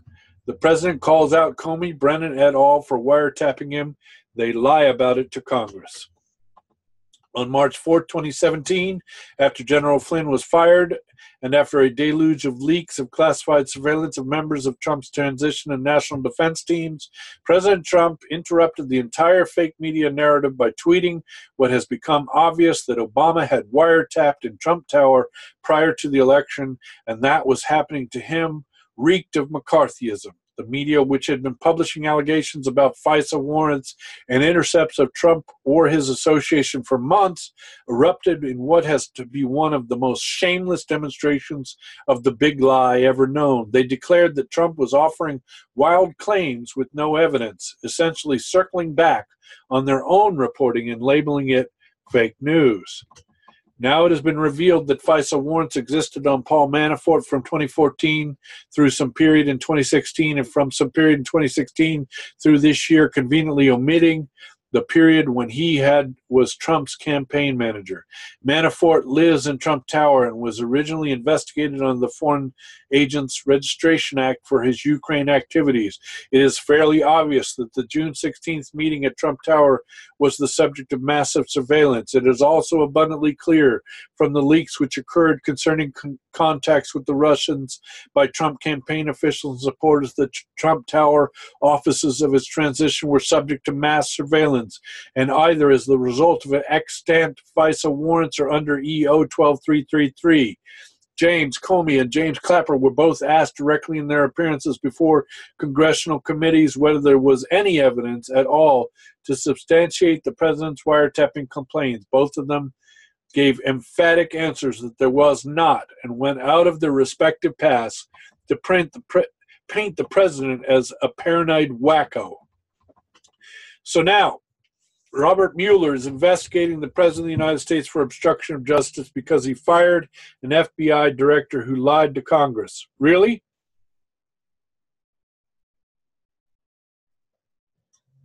Seven, the Comey firing attempted entrapment of the president. On March 20th, 2017, former FBI Director Comey breathed new life into what was by then an insurrection which had run out of steam. People were simply tired of Democrats like Adam Schiff trying on the McCarthyite tinfoil hats before the TV cameras and pontificating about the outrage du jour. Comey, in testimony before the House Select Committee on Intelligence, made it officially public for the first time that the FBI had been investigating collusion between the Trump campaign and Russian interference in the election since July of 2016. He opined that the FBI and counterintelligence investigation, which had been leaking like a sieve since its investigation in July without producing any verifiable facts about either Russian interference or Trump campaign collusion, could continue for many more months, if not years. He refused to say whether the president himself was under investigation despite the fact that he had told the president he was not, and had told Congress the same thing behind closed doors. Despite the daily press instructions about events which the public must view as scandalous, why scandalous was never explained, and highly publicized congressional hearings concerning Russia, all of President Obama's men at this late date had only managed to arrange the human sacrifice of Michael Flynn for lying to the vice president about his conversations with the Russian ambassador in December. They had also generated ethics for an intelligence registration and tax questions about their other Trump campaign targets, typical of what happens when an entire life is put under a microscope in a dedicated search for something, anything that could be construed feasibly as wrongdoing. Ask yourself, what have any of these people allegedly done?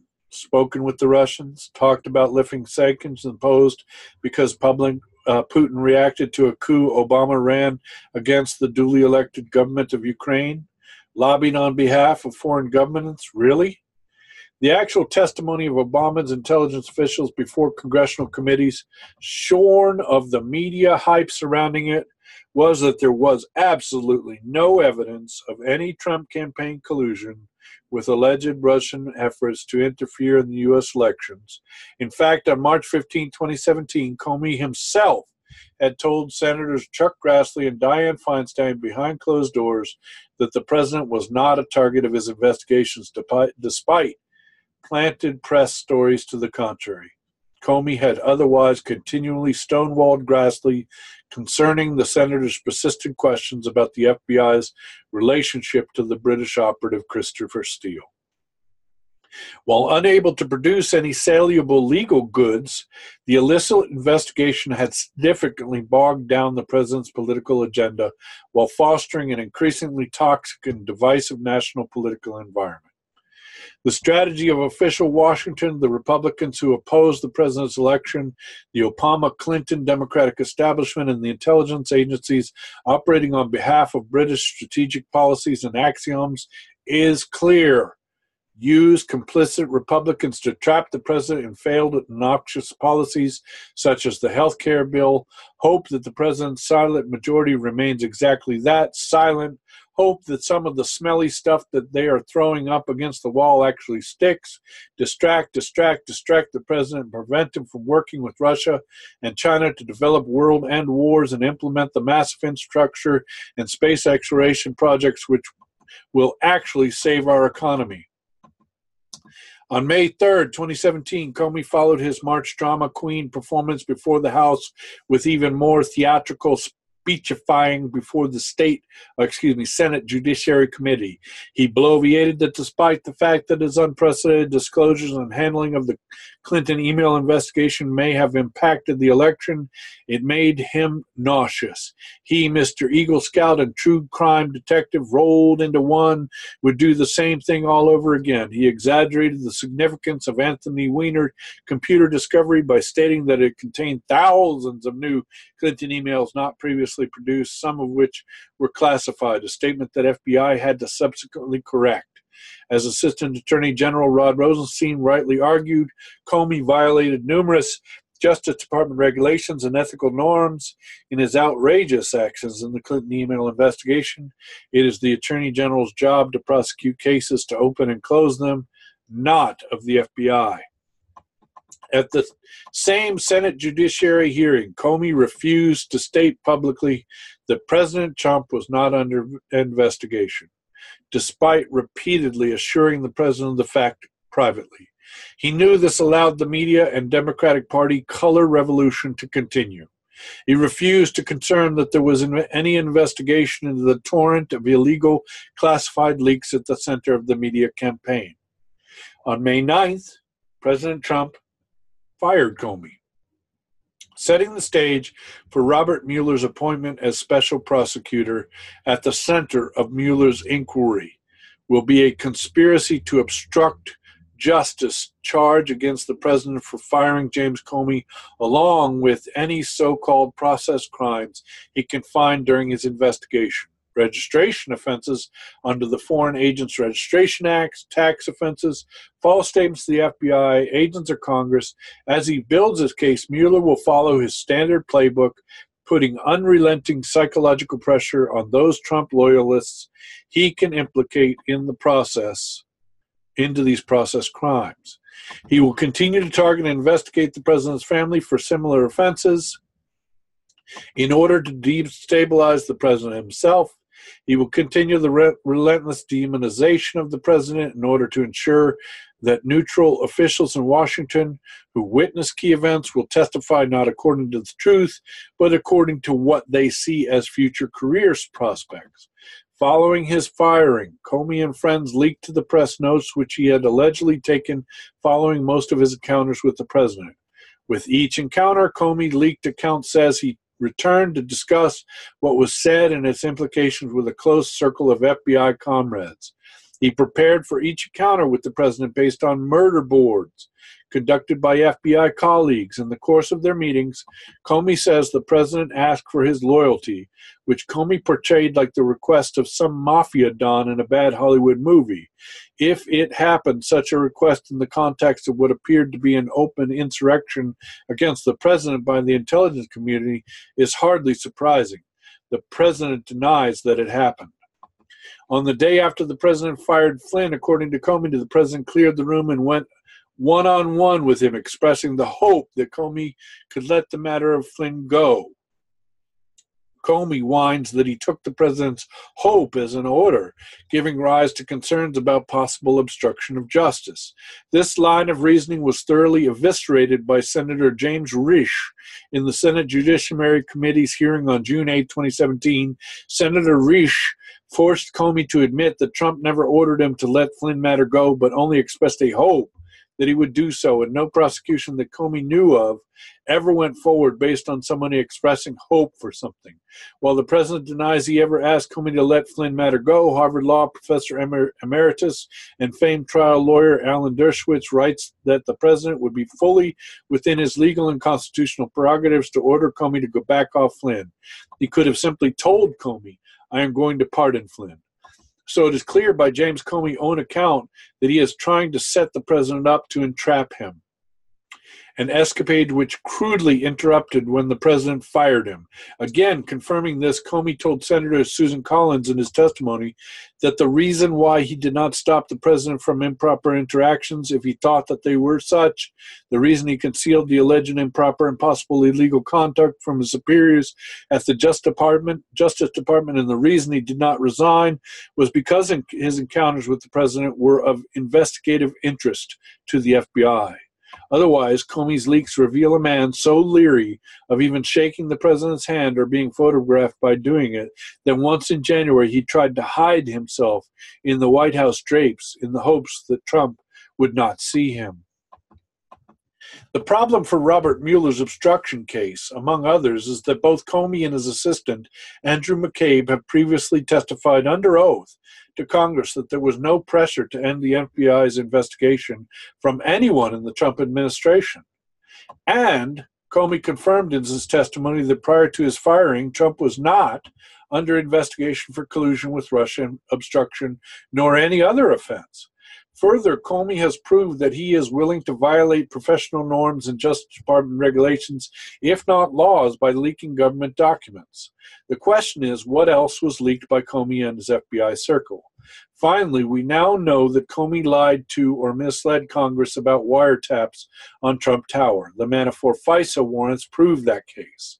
Senator Grassley has asked the FBI, why, if you were wiretapping a close associate of the president, wouldn't you warn the president about him as is customarily done? The true answer is that the president himself was and is the target of an unprecedented and illegal coup attempt conducted by those sworn to uphold the Constitution and the nation's laws. Those familiar with the relationship between Comey and Robert Mueller describe them as joined at the hip, cut from the same cloth. Can't help thinking of the Union Jack. Close personal relationships, friends and mentors, Mueller to mentee Comey. The problem with this relationship is the Department of Justice conflict guidelines specifically bar prosecutors Mueller from investigating issues where close friends Comey had a significant role, such as material witnesses. Official Washington knows all of this, and yet touts this investigation as somehow independent, apolitical, and unconflicted. Will you help us end this coup? So now you know. Since the election and before, we have been stuck in a very elaborate and dangerous British hoax, gambling the future of our nation in a cold coup against an elected president. Actual crimes have been committed not by the president, but against the president and the Constitution. What has happened is that of political differences, ideas have been criminalized. The very danger most provisions of our Constitution, the Bill of Rights, were explicitly designed to guard against. We have shown you the prosecutorial robot named Robert Mueller, whom others have appointed to shoot, and why he has been deployed to take out the President of the United States. We have told you the real reasons why the President has been attacked by foreign power, the British and their allies in our country. We have shown you that many of the same people and methods were deployed on a similar scale to deprive the world of the beautiful ideas of Lyndon LaRouche. Now at a point where the President, freed of Mueller and adequately advised, could join with China's Belt and Road and usher in a new renaissance for mankind, shouldn't we really finally win our future this time? Well, that ends that document. That is just amazing document. So folks, I'm going to continue because they have a follow-on document there that's just amazing. And I've got to tell you that I'm blown away at how clearly and precisely this was laying out. And I'm going to give you another document here by Lyndon LaRouche Pack that is just brilliantly put together for your reference. This article appears in June 1, 2018 issue of Executive Intelligence Review for your viewing if you'd like to see it. It is entitled Memo to President Trump, Time to End the Special Relationship, Declassifies All British Spawn Documents Concerning Your 2016 Campaign. May 24th, as of this writing, the U.S. media has its knickers in a complete knot because of Spygate. The scandal evolving from the President of the United States exercising his constitutional powers to declassify secret intelligence documents bearing on the completely illegal investigation of his 2016 presidential campaign by the Obama White House, Obama's intelligence chiefs, and their masters in the City of London. In the view of the Anglo-American establishment, Trump is once again being insubordinate, refusing to be told what to do, unlike every American president since the death of FDR, with the exception of John F. Kennedy. So-called experts have been trotted out to sniff about unsubstantiated, baseless, and wild accusations and the conspiracy theories propagated by the unhinged president of the United States. He aims, they say, to undermine the rule of law, which, according to them, emanates solely from the personage of Special Counsel Robert Mueller. These experts are taking their cues from former DNI James Clapper and Obama's CIA chief John Brennan, and include numerous former staffers for Special Counsel Robert Mueller when he was at the FBI, who have become official commentators on CNN and other cable ventures. As we shall show you below, this amounts to letting the future inmates run the institution. They warn how dangerous and illegal the president is being in demanding that an independent Justice Department submit to oversight by Congress, and how dictatorial he is becoming by asserting that the president of the United States can declassify documents about a coup being run against his presidency, turning Abe Lincoln on his head, that they seem to think they can fool all the people all the time. They bet that people won't pick up and read the Constitution, establishing for themselves that everything President Trump is doing is perfectly and wonderfully legal. The Constitution places the ultimate authority for classifying or declassifying documents or information with the president, although in a normal cause, of course, that power is delegated to subordinate officials in the executive branch.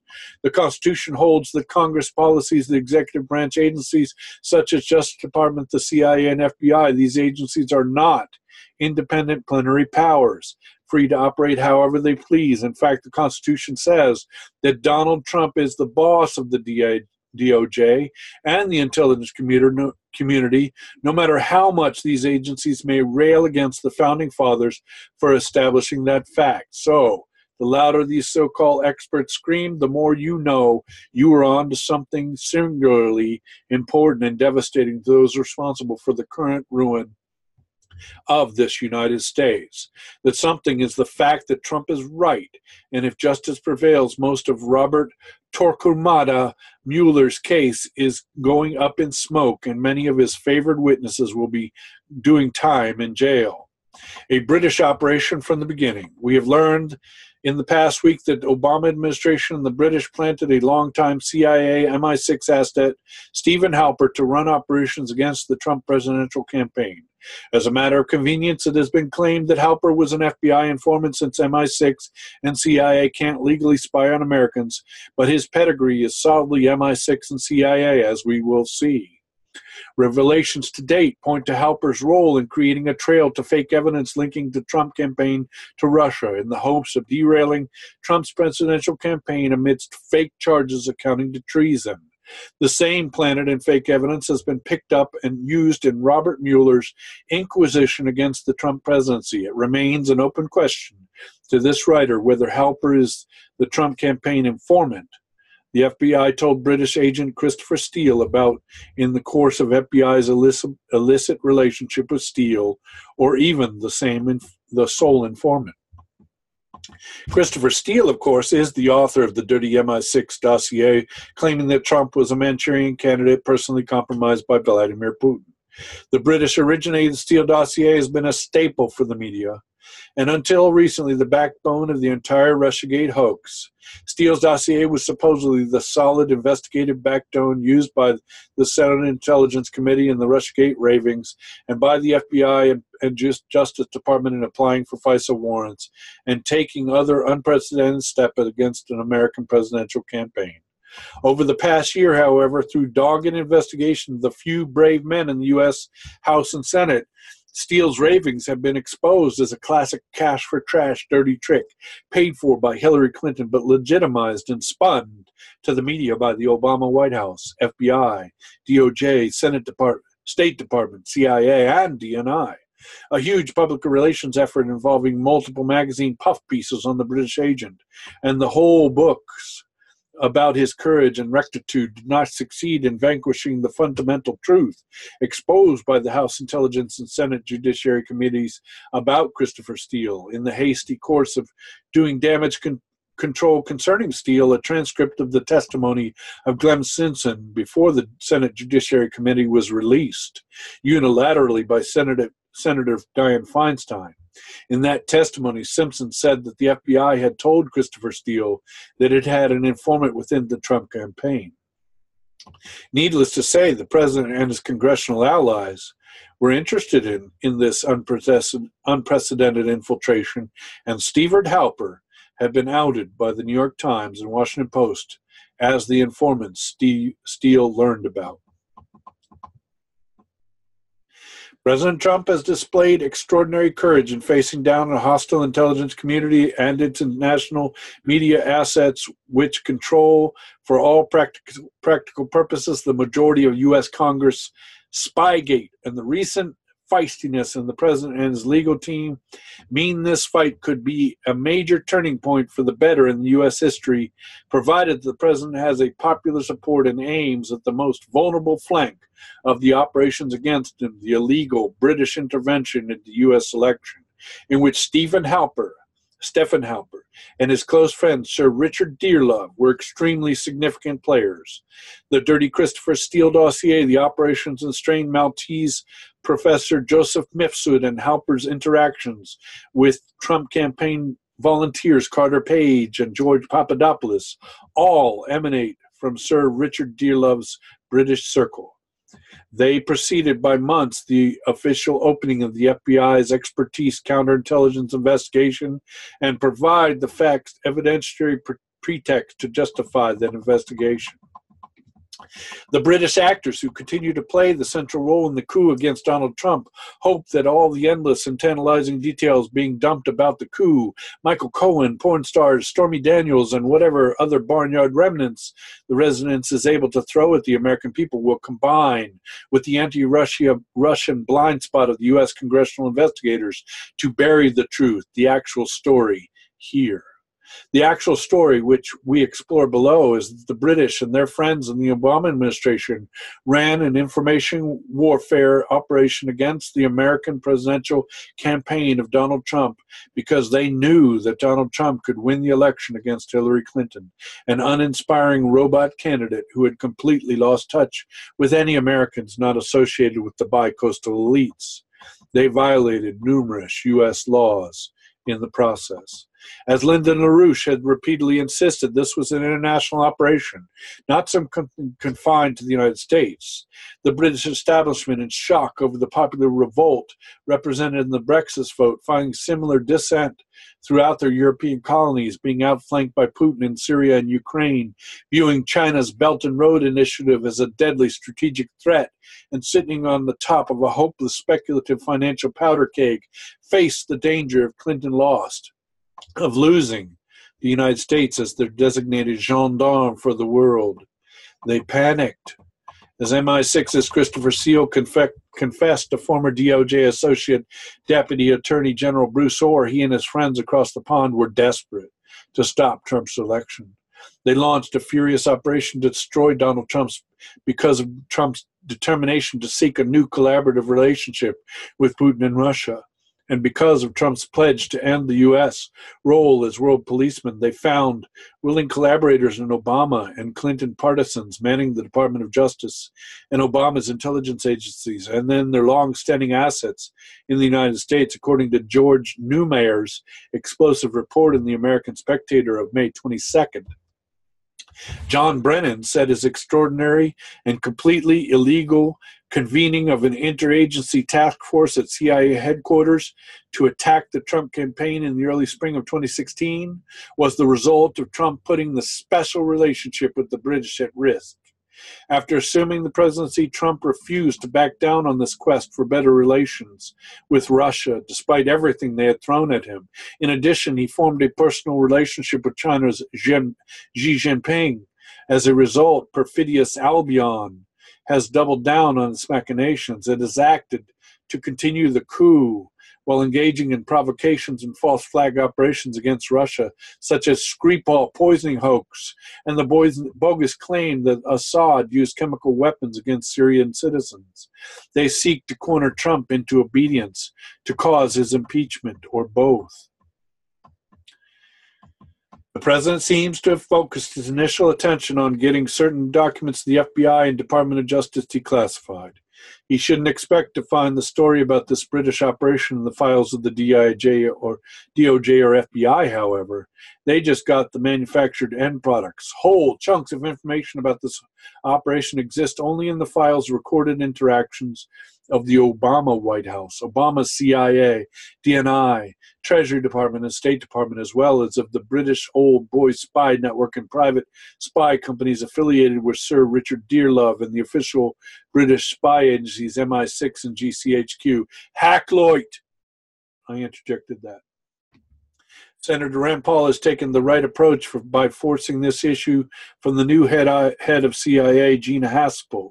Senator Paul has demanded to know what Haspel knows about the British-U.S. spy operations against the president. Haspel, a devotee of MI6, a Russia hater, and an acolyte of John Brennan, was the CIA station chief in London during the entire 2014 to 2017 time period, and thus either a key player in those operations or someone who knows a whole lot about them.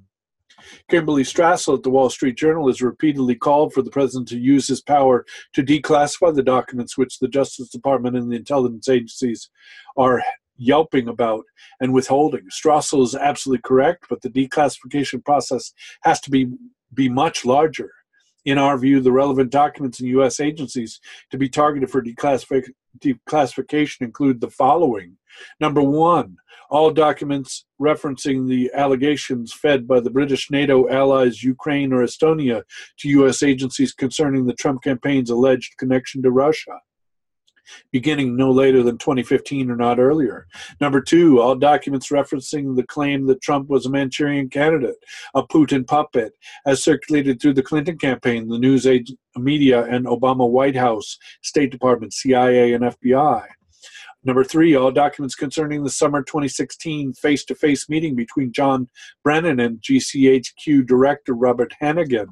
Number four, all documents referencing British knowledge of any alleged Russian hack of the Democratic National Committee's computers dating from 2015 or earlier. All documents in which the CIA's Marble framework were used to falsely attribute cyber attacks on nation states.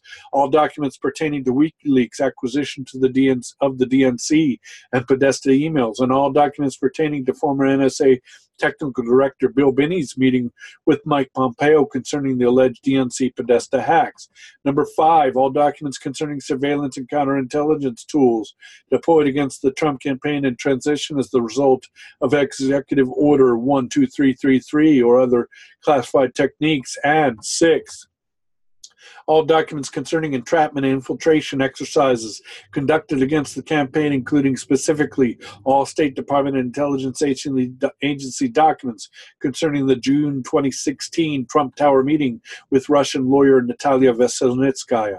These documents and all the documents presented under subpoena or otherwise requested by the House Intelligence Committee, House Judiciary Committee, House Government Affairs Committee, and the Senate Judiciary Committee related to the Trump-Russia investigation should be declassified now and shared with the American public. To complete the picture, the president should also demand that the British provide him with all information from their side of the pond concerning the role of the British intelligence services or British intelligence-related operatives in attempting to discredit both himself and Vladimir Putin in the operation popularly known as Russiagate, an operation which continues to present day on both sides of the Atlantic throughout Europe.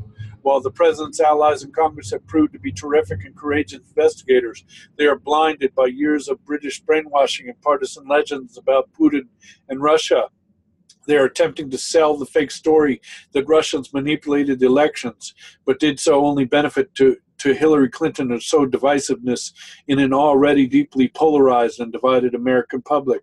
If the Brits don't fess up and cooperate, then sanction them in a targeted fashion, starting with the City of London Financial Centre, the heart of new British Empire. This is the swamp which must be drained, the actual parasite now sucking the life out of the U.S. economy, the City of London, its offshore hot money financial havens, together with its American dupes and appendages. This is the swamp which would engage in a new and deadly wars targeted at both Russia and China. It is the center of the war being waged against the United States and its new president. Birth of FBI investigation of Trump, an ever-shifting story. Steele dossier blows up with multiple casualties. Stephen Halper's role in the coup against the president emerged as the House Intelligence Committee dug deeper in order to figure out exactly how the unprecedented and illegal FBI counterintelligence investigation against the Trump campaign began. Initially, following leads from leaks to the new media by intelligence community and Democrats, their own investigation, House Republicans focused on Steele's dirty dossier as the improbable point of the origin. That focus produced major scandals as House investigators discovered that the dirty, anonymously sourced third-party hearsay hit job against the Trump campaign parading as an intelligence product from the man who headed MI6's Russia desk turned out to have been paid for by Hillary Clinton, pumped by the likes of John Brennan, James Clapper, and the Clinton campaign to publicly Putin bait Trump throughout the last weeks of the presidential campaign, and used by Clapper and James Clooney in a blatant attempt to intimidate the the president-elect in a January 6, 2017 meeting at Trump Tower. At that meeting, Comey confronted the president with Steele's fake claims, correctly referencing the experience as akin to J. Edgar Hoover moment. James Clapper had previously leaked this contents of the dirty dossier to CNN. Comey told Trump he was telling him about Steele's dubious dirt because CNN already had the dirty document and was about to publish it. Of course, Comey left out the fact that CNN only had the document because Clapper had leaked it to them. In addition, David Kramer, John McCain's longtime aide, had the dirty document, having received it by a British intelligence, Sir Andrew Wood, a high-level associate in Steele's firm, Orbis Business Intelligence, and from Christopher Steele personally. Kramer leaked it to BuzzFeed. When Trump stood for his ground and demanded that Comey investigate the source of the fake allegations, BuzzFeed published the British dirt, smearing the incoming president of the United States as a sexual pervert who had been compromised by Putin.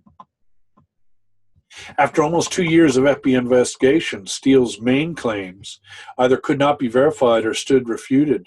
But against its own guidelines in the fall of 2016, the FBI used the unverified Steele dossier to procure a FISA warrant on Carter Page, never telling the court that the Clinton campaign had paid for Steele's hit job and that Steele himself had been terminated by the FBI because he lied about his contacts with the news media. This warrant was obtained and continued even after the fall of 2016 departure of Carter Page from the Trump campaign. And it was reportedly preceded by FISA warrants in which Page was a subject dating back to 2014. In other words, Carter Page was one of many weird members of Donald Trump's Foreign Policy Advisory Board, was a walking government microphone. Prior to formally terminating its relationship to Christopher Steele in October 2016, the FBI told the British agent something which, under relevant guidelines, should never have been disclosed to a former agent, that they had an informant in the Trump campaign. After his termination, Steele continued to feed his information into the Coup plotters through a different official channel. Bruce Orr, the former Associate Deputy Attorney General of the United States. Orr's wife, Nellie, worked for Steele's American employer, Fusion GPS. As a result of the Orr-Steele relationship coming to light, Orr was demoted. Senator Chuck Grassley continues to demand Orr's testimony and is pursuing other avenues concerning Steele's actions. True to the clandestine nature of this entire affair, the Steele dossier was not delivered to the FBI by normal law enforcement or intelligence channels. Rather, it arrived by the way of very partisan U.S. State Department, formerly led by Hillary Clinton. Steele has previously provided more than 100 memos to assist Victoria Nuland in her role as U.S. case officer for the British-inspired 2014 regime change operation in Ukraine. Nuland authorized the initial July 2016 meeting between Steele and Michael Getta, the former FBI Eurasian Organized Crime Task Force member who had worked previously with Steele and was now stationed in Rome. Getta reported Steele's bogus claims about Trump at the Russia to the FBI headquarters. At the same time, Steele's friend at the State, Secretary Kerry's longtime counsel, Jonathan Weiner, vouched for Steele and put him in touch with Clinton operatives Sidney Blumenthal and Cody Shearer, who made similar bogus claims about Trump and Russia. Steele used the Blumenthal-Shearer charges to corroborate his own wild charges to the FBI. At the center of the initial Steele memos was the July 2016 trip to Moscow by Carter Page. As we shall see below, Stefan Halper struck up a relationship with Page almost as soon as Page stepped off the plane from Moscow and London in July of 2016. This relationship continued, involving numerous meetings, correspondence, until November of 2017.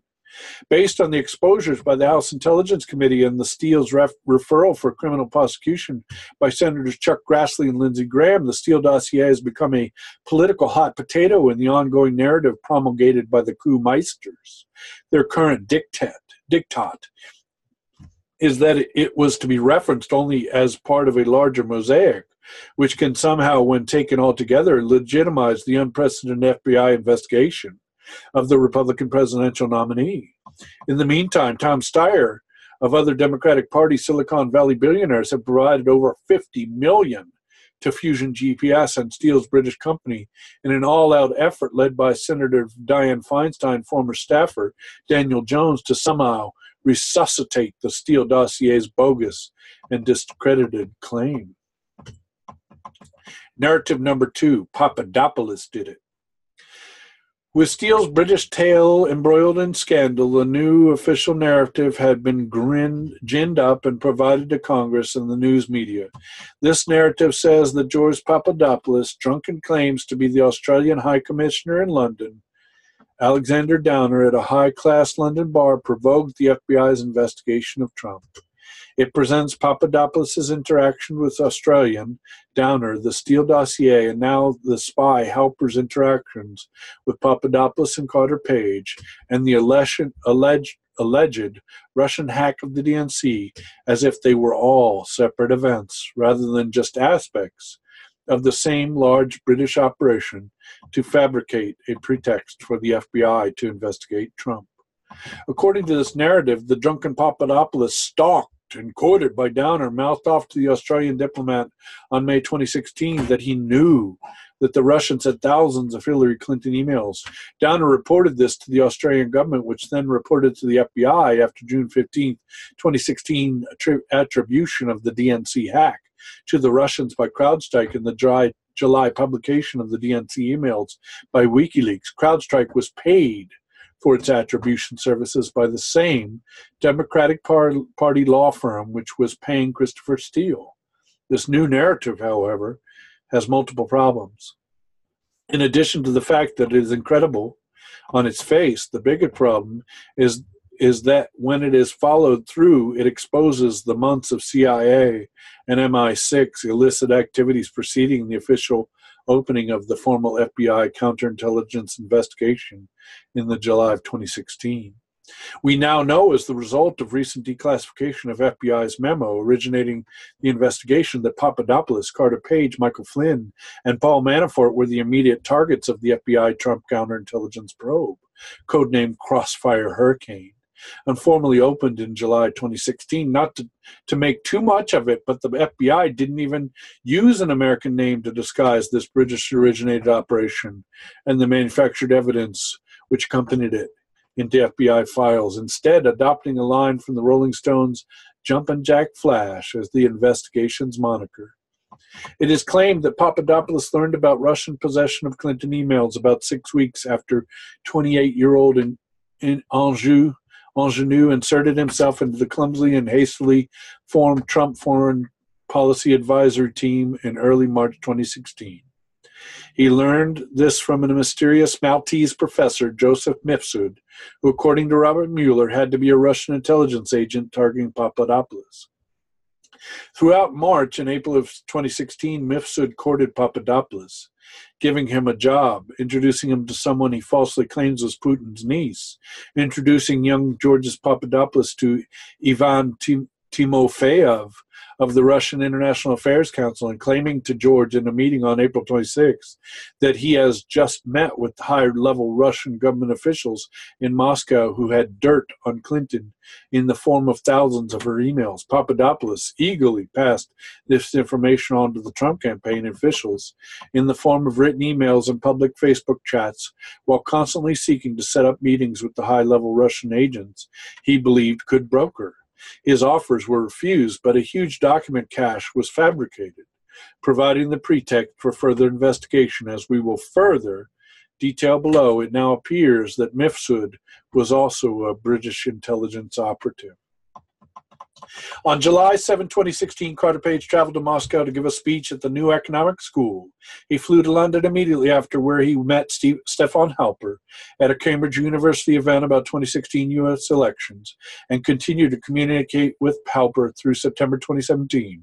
Christopher Steele was at the same event, positioning himself according to the same accounts, right behind Page.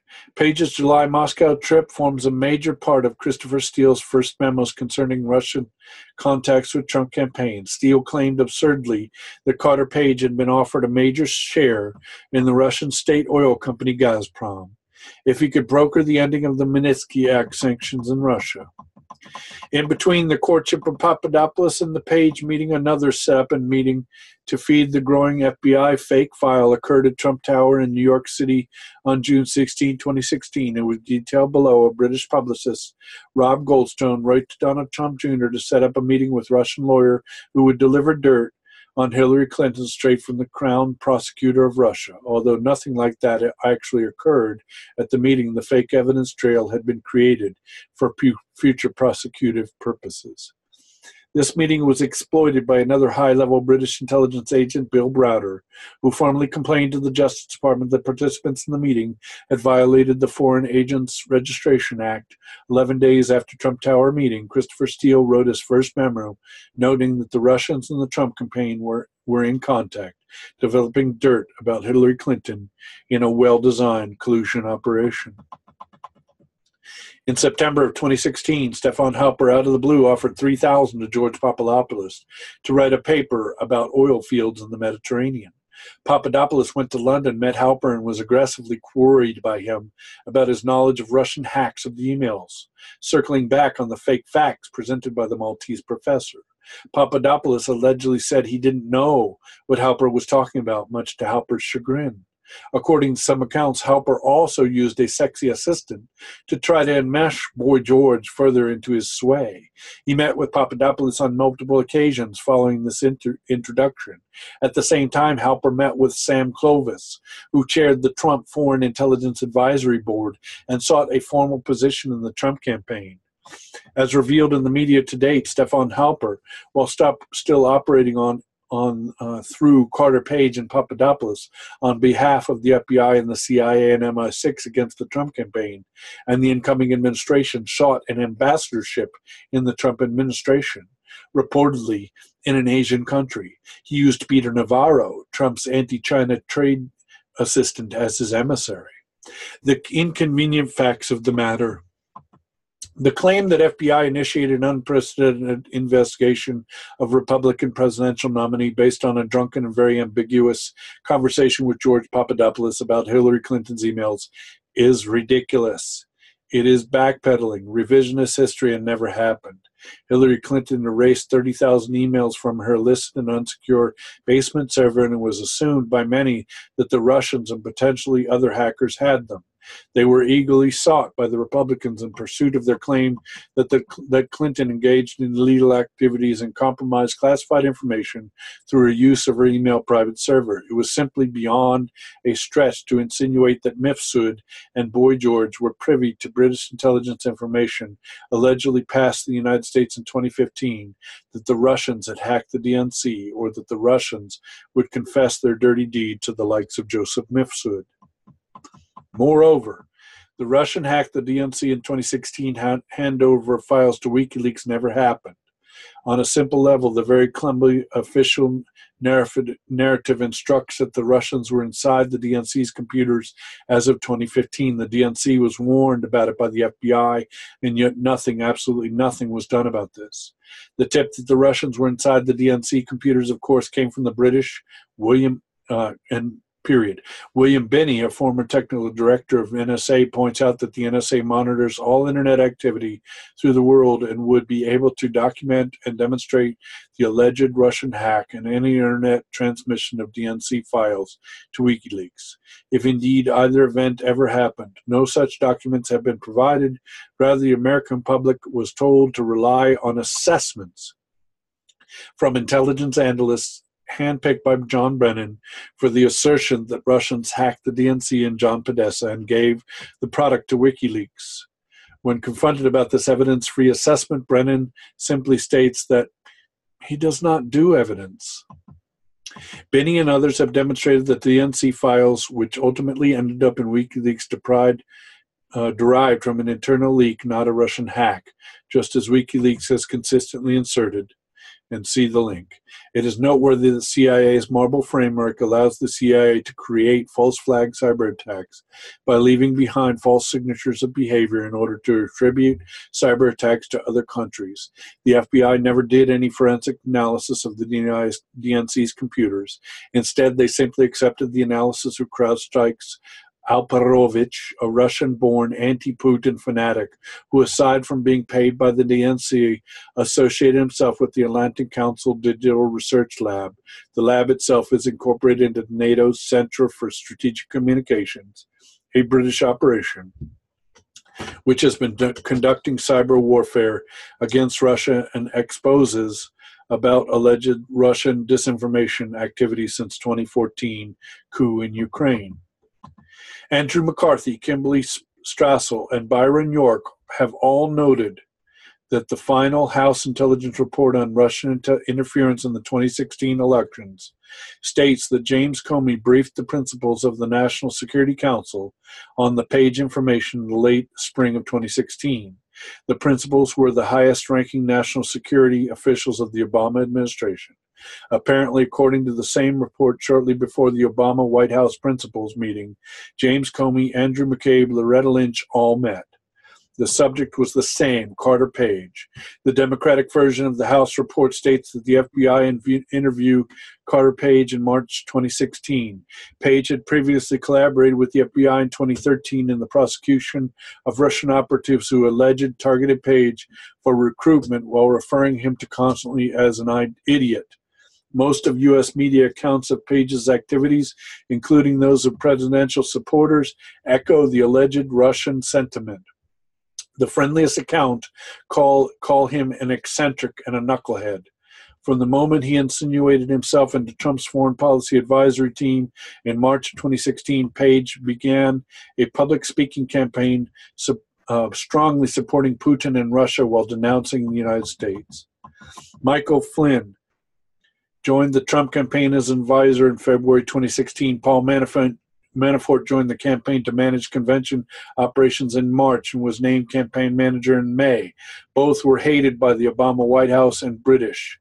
Manafort for his activities in behalf of the duly elected president of Ukraine, Viktor Yanukovych, whom the British and Americans deposed in 2014, and Flynn for exposing Obama administration's direct support of terrorists in Syria, while also seeking better relations with Russia's Putin in order to deal with international terrorism. According to the BBC and other sources, in the early spring of 2016, no later than March, John Brennan had convened his completely illegal interagency task force of CIA headquarters, operating off of the British tips about Trump and Russia and targeting the Trump campaign. Sometime in the summer of 2016, GCHQ's Robert Hannigan flew to Washington to deliver some type of product to Brennan personally. Hannigan resigned unexpectedly following the U.S. election. It is possible that Hannigan was providing the intercepted communications between the patsies, Papadopoulos and Page, and the Russian and Trump campaign interlocutors.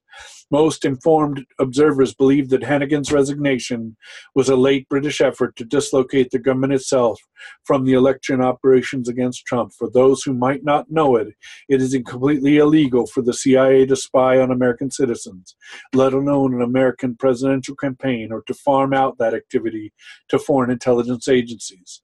All of what we have said here derives from the House Intelligence Committee reports, court documents, and well-informed reporting. It is plainly shows that the British used the Obama CIA and DNI as a bevy of their own agents to create the fake basis of the FBI crossfire hurricane investigation of Donald Trump.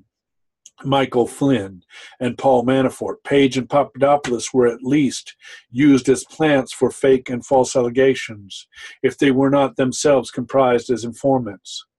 The people across the pond looking behind the curtain: Sir Richard Dearlove, KCMG, OBE, that's Officer of the British Empire, was Christopher Steele's boss at the head of MI6 from 1999 to 2004. Steele and his business partner Christopher Burrows remain extremely close to Dearlove.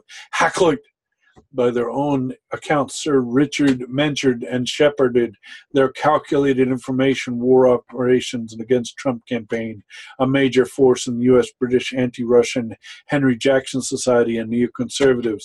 Sir Richard is widely blamed correctly for the fake intelligence which led to the United States in the disastrous Iraq War. Christopher Steele's private intelligence firm Orbis Business Intelligence makes a great deal of money, according to Steele's own account, providing intelligence to warring Russian oligarchs, the perfect cover for the disruption and low-intensity warfare operations against the modern Russian state. Stefan Halper, the son-in-law of CIA's Ray Klein by his first marriage, has a long history with the CIA and the Bush family. In the 1980s presidential campaign, Halper worked with the TMI of CIA agents promoting the candidacy of George H.W. Bush. After the Republican primaries, Halper was accused of pilfering certain documents from the Carter campaign, disclosing how Carter would deal with Ronald Reagan in the general election. You would think that MI6 could come up with someone new to run intelligence agency operations in elections rather than an aging veteran of the trade. Later, Halper chaired Palmer Bank, which is where Oliver North laundered money destined for the illegal counterinsurgency operation. From 2001 through 2015, Halper taught international affairs and American studies at Cambridge. In the British intelligence trade, universities are prime grounds both for recruitment and for spying operations. Halper and Dearlove have been described as very close friends and together chaired for years the Cambridge Security Initiative, which featured policy talks involving spooks from throughout the world. From 2012 forward, Halper earned more than $1 million working on contracts with the Pentagon's Office of Net Assessment. The spook domain, formerly chaired by the utopian Andrew Marshall, his chief engagement there appears to have been in producing multiple studies bashing China. Alexander Dalper, Halper, and Dearlove shared deep connections to another British private intelligence firm, Hackloyd and Company, described frequently as the favorite retirement home for premier MI6 spies. Richard Hakluyt was 16th century geographer who was described as a principal inspiration to the formation of infamous British East India Company. The private company, now the British government, was the heart of the British Empire. Downer was an advisory board of Hakluyt. He has also been associated in his role of diplomat from Australia with a $25 million grant to the Clinton Foundation to fight AIDS. Dearlove is personally close to Hakluyt's founder, Mike Reynolds, the former head of station in Germany MI6. Stefan Halper has co-authored 2 books with Hakluyt's Jonathan Clark. The group's targeting of Michael Flynn dates from Flynn's attendance at a Cambridge intelligence seminar in February 2014 while he was still director of DIA, if not earlier, according to the Daily Caller's Chuck Ross, who has provided the best reporting on Halper's activities. Halper falsely claimed that Flynn had been compromised by a Russian woman at the seminar, Svetlana Lokova, and reported his bogus claim to U.S. authorities while circulating it in the U.S. in British news media. Lokova is still a teacher and researcher at Cambridge, and Halper's claims were found to be baseless. The dovetails with the focus on Flynn and on Luke Harding's book, Collusion, which attempts to salvage Christopher Steele's reputation. Harding's MI6 favorite reporter details extensive British intelligence reporting an investigation of Flynn based on simple fact that he visited the headquarters of the GRU in Russia in an official capacity. Many believe that Flynn's firing by the Obama administration was based on British complaints. Halper and Dearlove resigned as conveners of Cambridge Security Initiative in December of 2016, claiming that it has been infiltrated by the Russians. According to the other MI6-related leaders of seminar series, this charge also was completely bogus. As of 2018, Dearlove has resumed his association with the Cambridge Intelligence Seminar, and Svetlana Lokova is listed as a speaker for a program on May 18, 2018, such as The Ways of British Intelligence Operations. The capper in this spy story so far, though, is that the strange Maltese professor who provided the fake Russian dirt concerning Hillary Clinton's emails to Papadopoulos also appears to be a British intelligence operative. Numerous reports link Mifsud to Claire Smith, a major figure in the upper echelons of British intelligence who vets all UK intelligence personnel. Mifsud has disappeared off the face of the earth since his doings were exposed. In a statement to the Italian press, Before his disappearance, he denied being a Russian operative and stated that he was a member of the European Council on Foreign Relations and the Clinton Foundation. The June 2016 Trump Tower meeting, time for another look. No examination of the British operations against the Trump campaign would be complete without pre-visiting the meeting on June 9th, 2016, involving Jared Kushner, Paul Manafort, Donald Trump Jr., and 5 other people, only one of whom was Russian, the lawyer Natalia Veselinskaya. By all accounts provided by participants, the meeting was very short and involved the Magnitsky Act sanctions imposed by U.S. Congress on certain Russians. These were, of course, the same sanctions referenced by Christopher Steele in his bogus claim that Carter Page was involved in the bribe involving Gazprom shares and rolling back the sanctions. The emails setting up the meeting do not reflect what actually happened. These emails, written by British publicist Rob Goldstone, purport to offer dirt straight from the Russian Crown prosecutor about Hillary Clinton for use by the Trump, along with further offers of help directly from the Russian government. Right after creating this very crude fake file, Goldstone disappeared on what appeared to be a world tour of gay bathhouses, only to turn up significantly later. The document trail for future use was created, and there was no need to stick around. Can anyone be blind to the pattern here? On July 15, 2016, just before the FBI opened its Crossfire Hurricane charade, Bill Browder filed a complaint with the U.S. Department of Justice concerning 4 participants in the Trump Tower meeting and others for failure to register under the Foreign Agents Registration Act.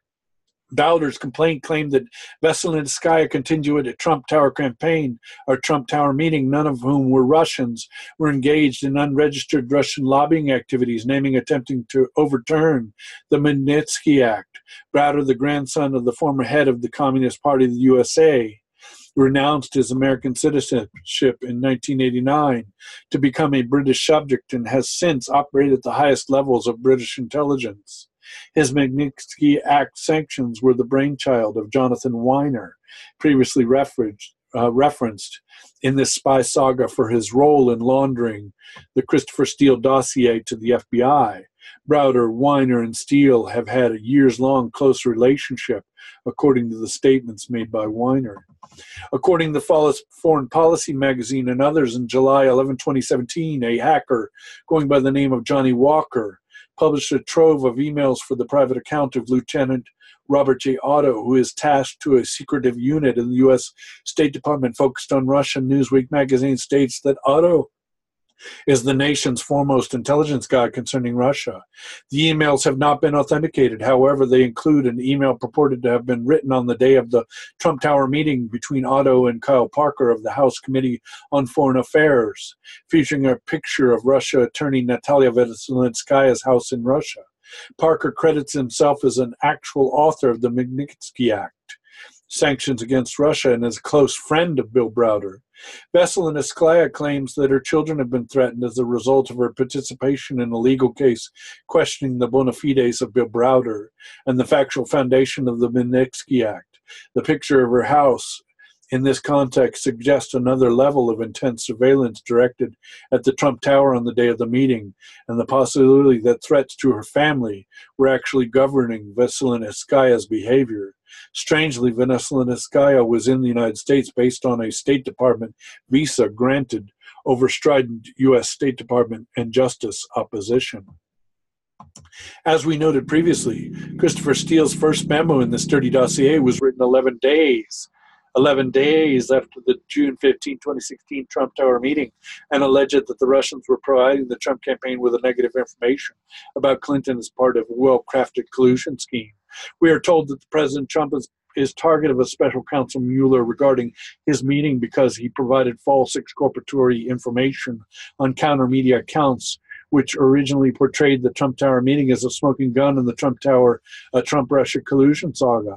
As the president has otherwise correctly characterized Mueller's obstruction of justice fantasies, the special prosecutor seeks to criminalize the simple act of fighting back against a frame-up which Mueller must know by now was orchestrated by British and Obama administration.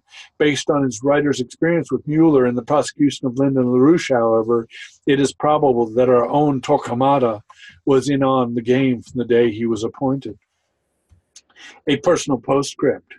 This very British tale of fabricating and planting evidence may seem foreign to what anyone learned in civics class about American legal system. Here is an anecdote from the Boston prosecution of Lyndon LaRouche, supervised by Robert Mueller, for you to ponder through extensive surveillance and infiltration during the 2 years prior to Boston indictments of LaRouche and his associates. The prosecutors in the LaRouche case knew that some of LaRouche's defendants in that case recorded all significant conversations in their notebooks for future reporting purposes.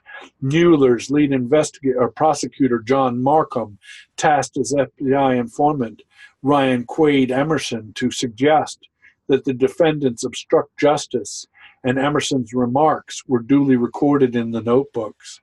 Markham then used the fabricated notebook entries in his opening statement to the jury as proof that LaRouche defendants intended to obstruct justice, without disclosing the fact that he had authored those comments or that he laundered them through an FBI informant into the notebooks.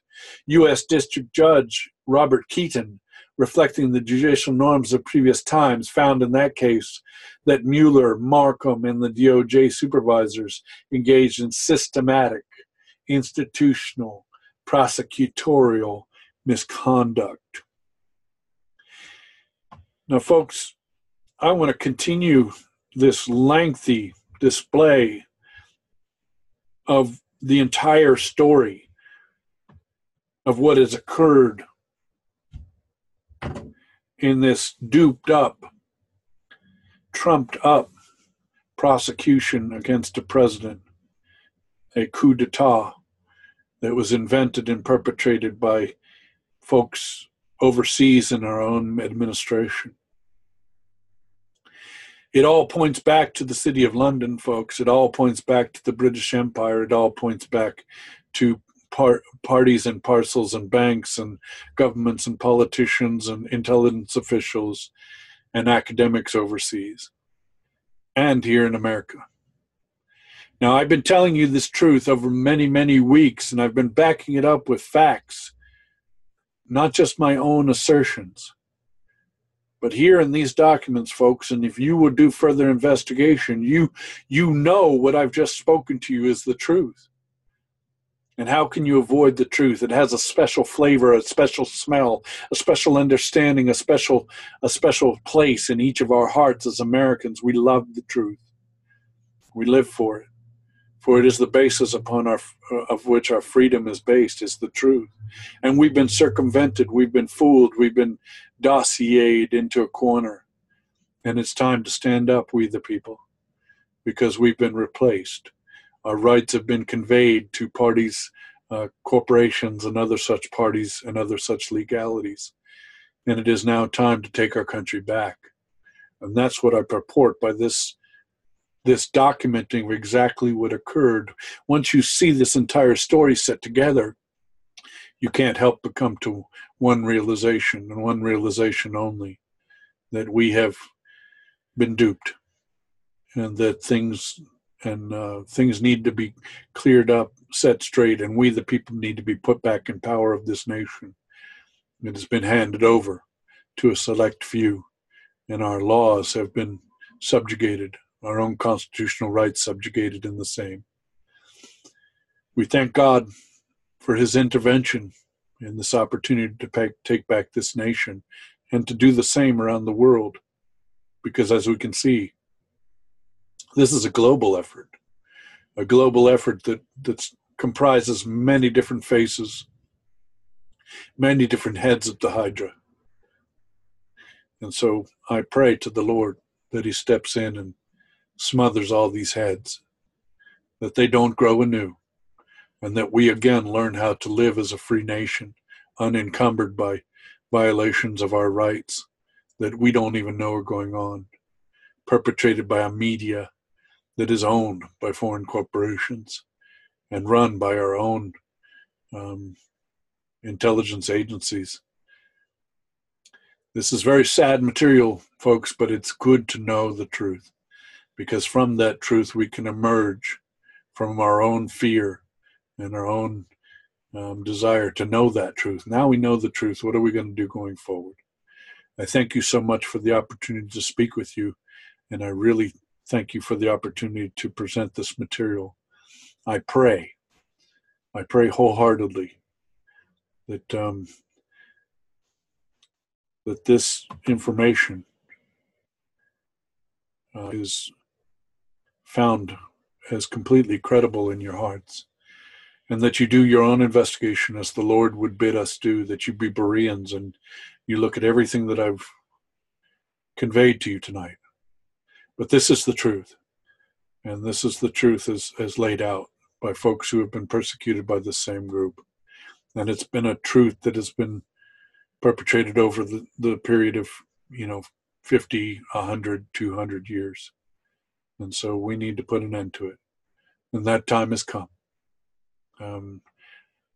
I want to thank you for coming to Patriot Soapbox to view this material. I thank you for the opportunity for Patriot Soapbox to allow me to convey this entire story end to end. I say the end, but the end is not yet written. It's coming. It's coming. And we who are following the Q drops and we who are supporting POTUS, we need to redouble our efforts, because we can see how intricate the organization that we are set against. Thank you so much. I appreciate your time. I appreciate your attention. And I, as always, I thank you for any of your prayers and any and all comments regarding this presentation. I am available to field those on Twitter or in Discord. And I thank you for participating in Patriot Soapbox, where we go one, we go all, and that reaches worldwide. If I may, I'm going to end with a prayer. Thank you, precious Heavenly Lord, for intervening and sending us a president and a Q team and a military that is set about exposing all of this illegal activity and once again giving us our country back. We love you, Lord, and we praise you, and we thank you for this opportunity to be involved in our having our faces turned back to you, and again realizing the blessing that comes with the constitutional republic. We thank you for the freedoms that you've given us, Lord, and we take them to heart. And we now act that our children, our children's children, and on through history might live free. We love you and we praise you and we thank you in the name of Jesus Christ the King. Amen. Thank you, folks, for visiting. And another episode of Powerful Words with Caleb on Patriot Soapbox.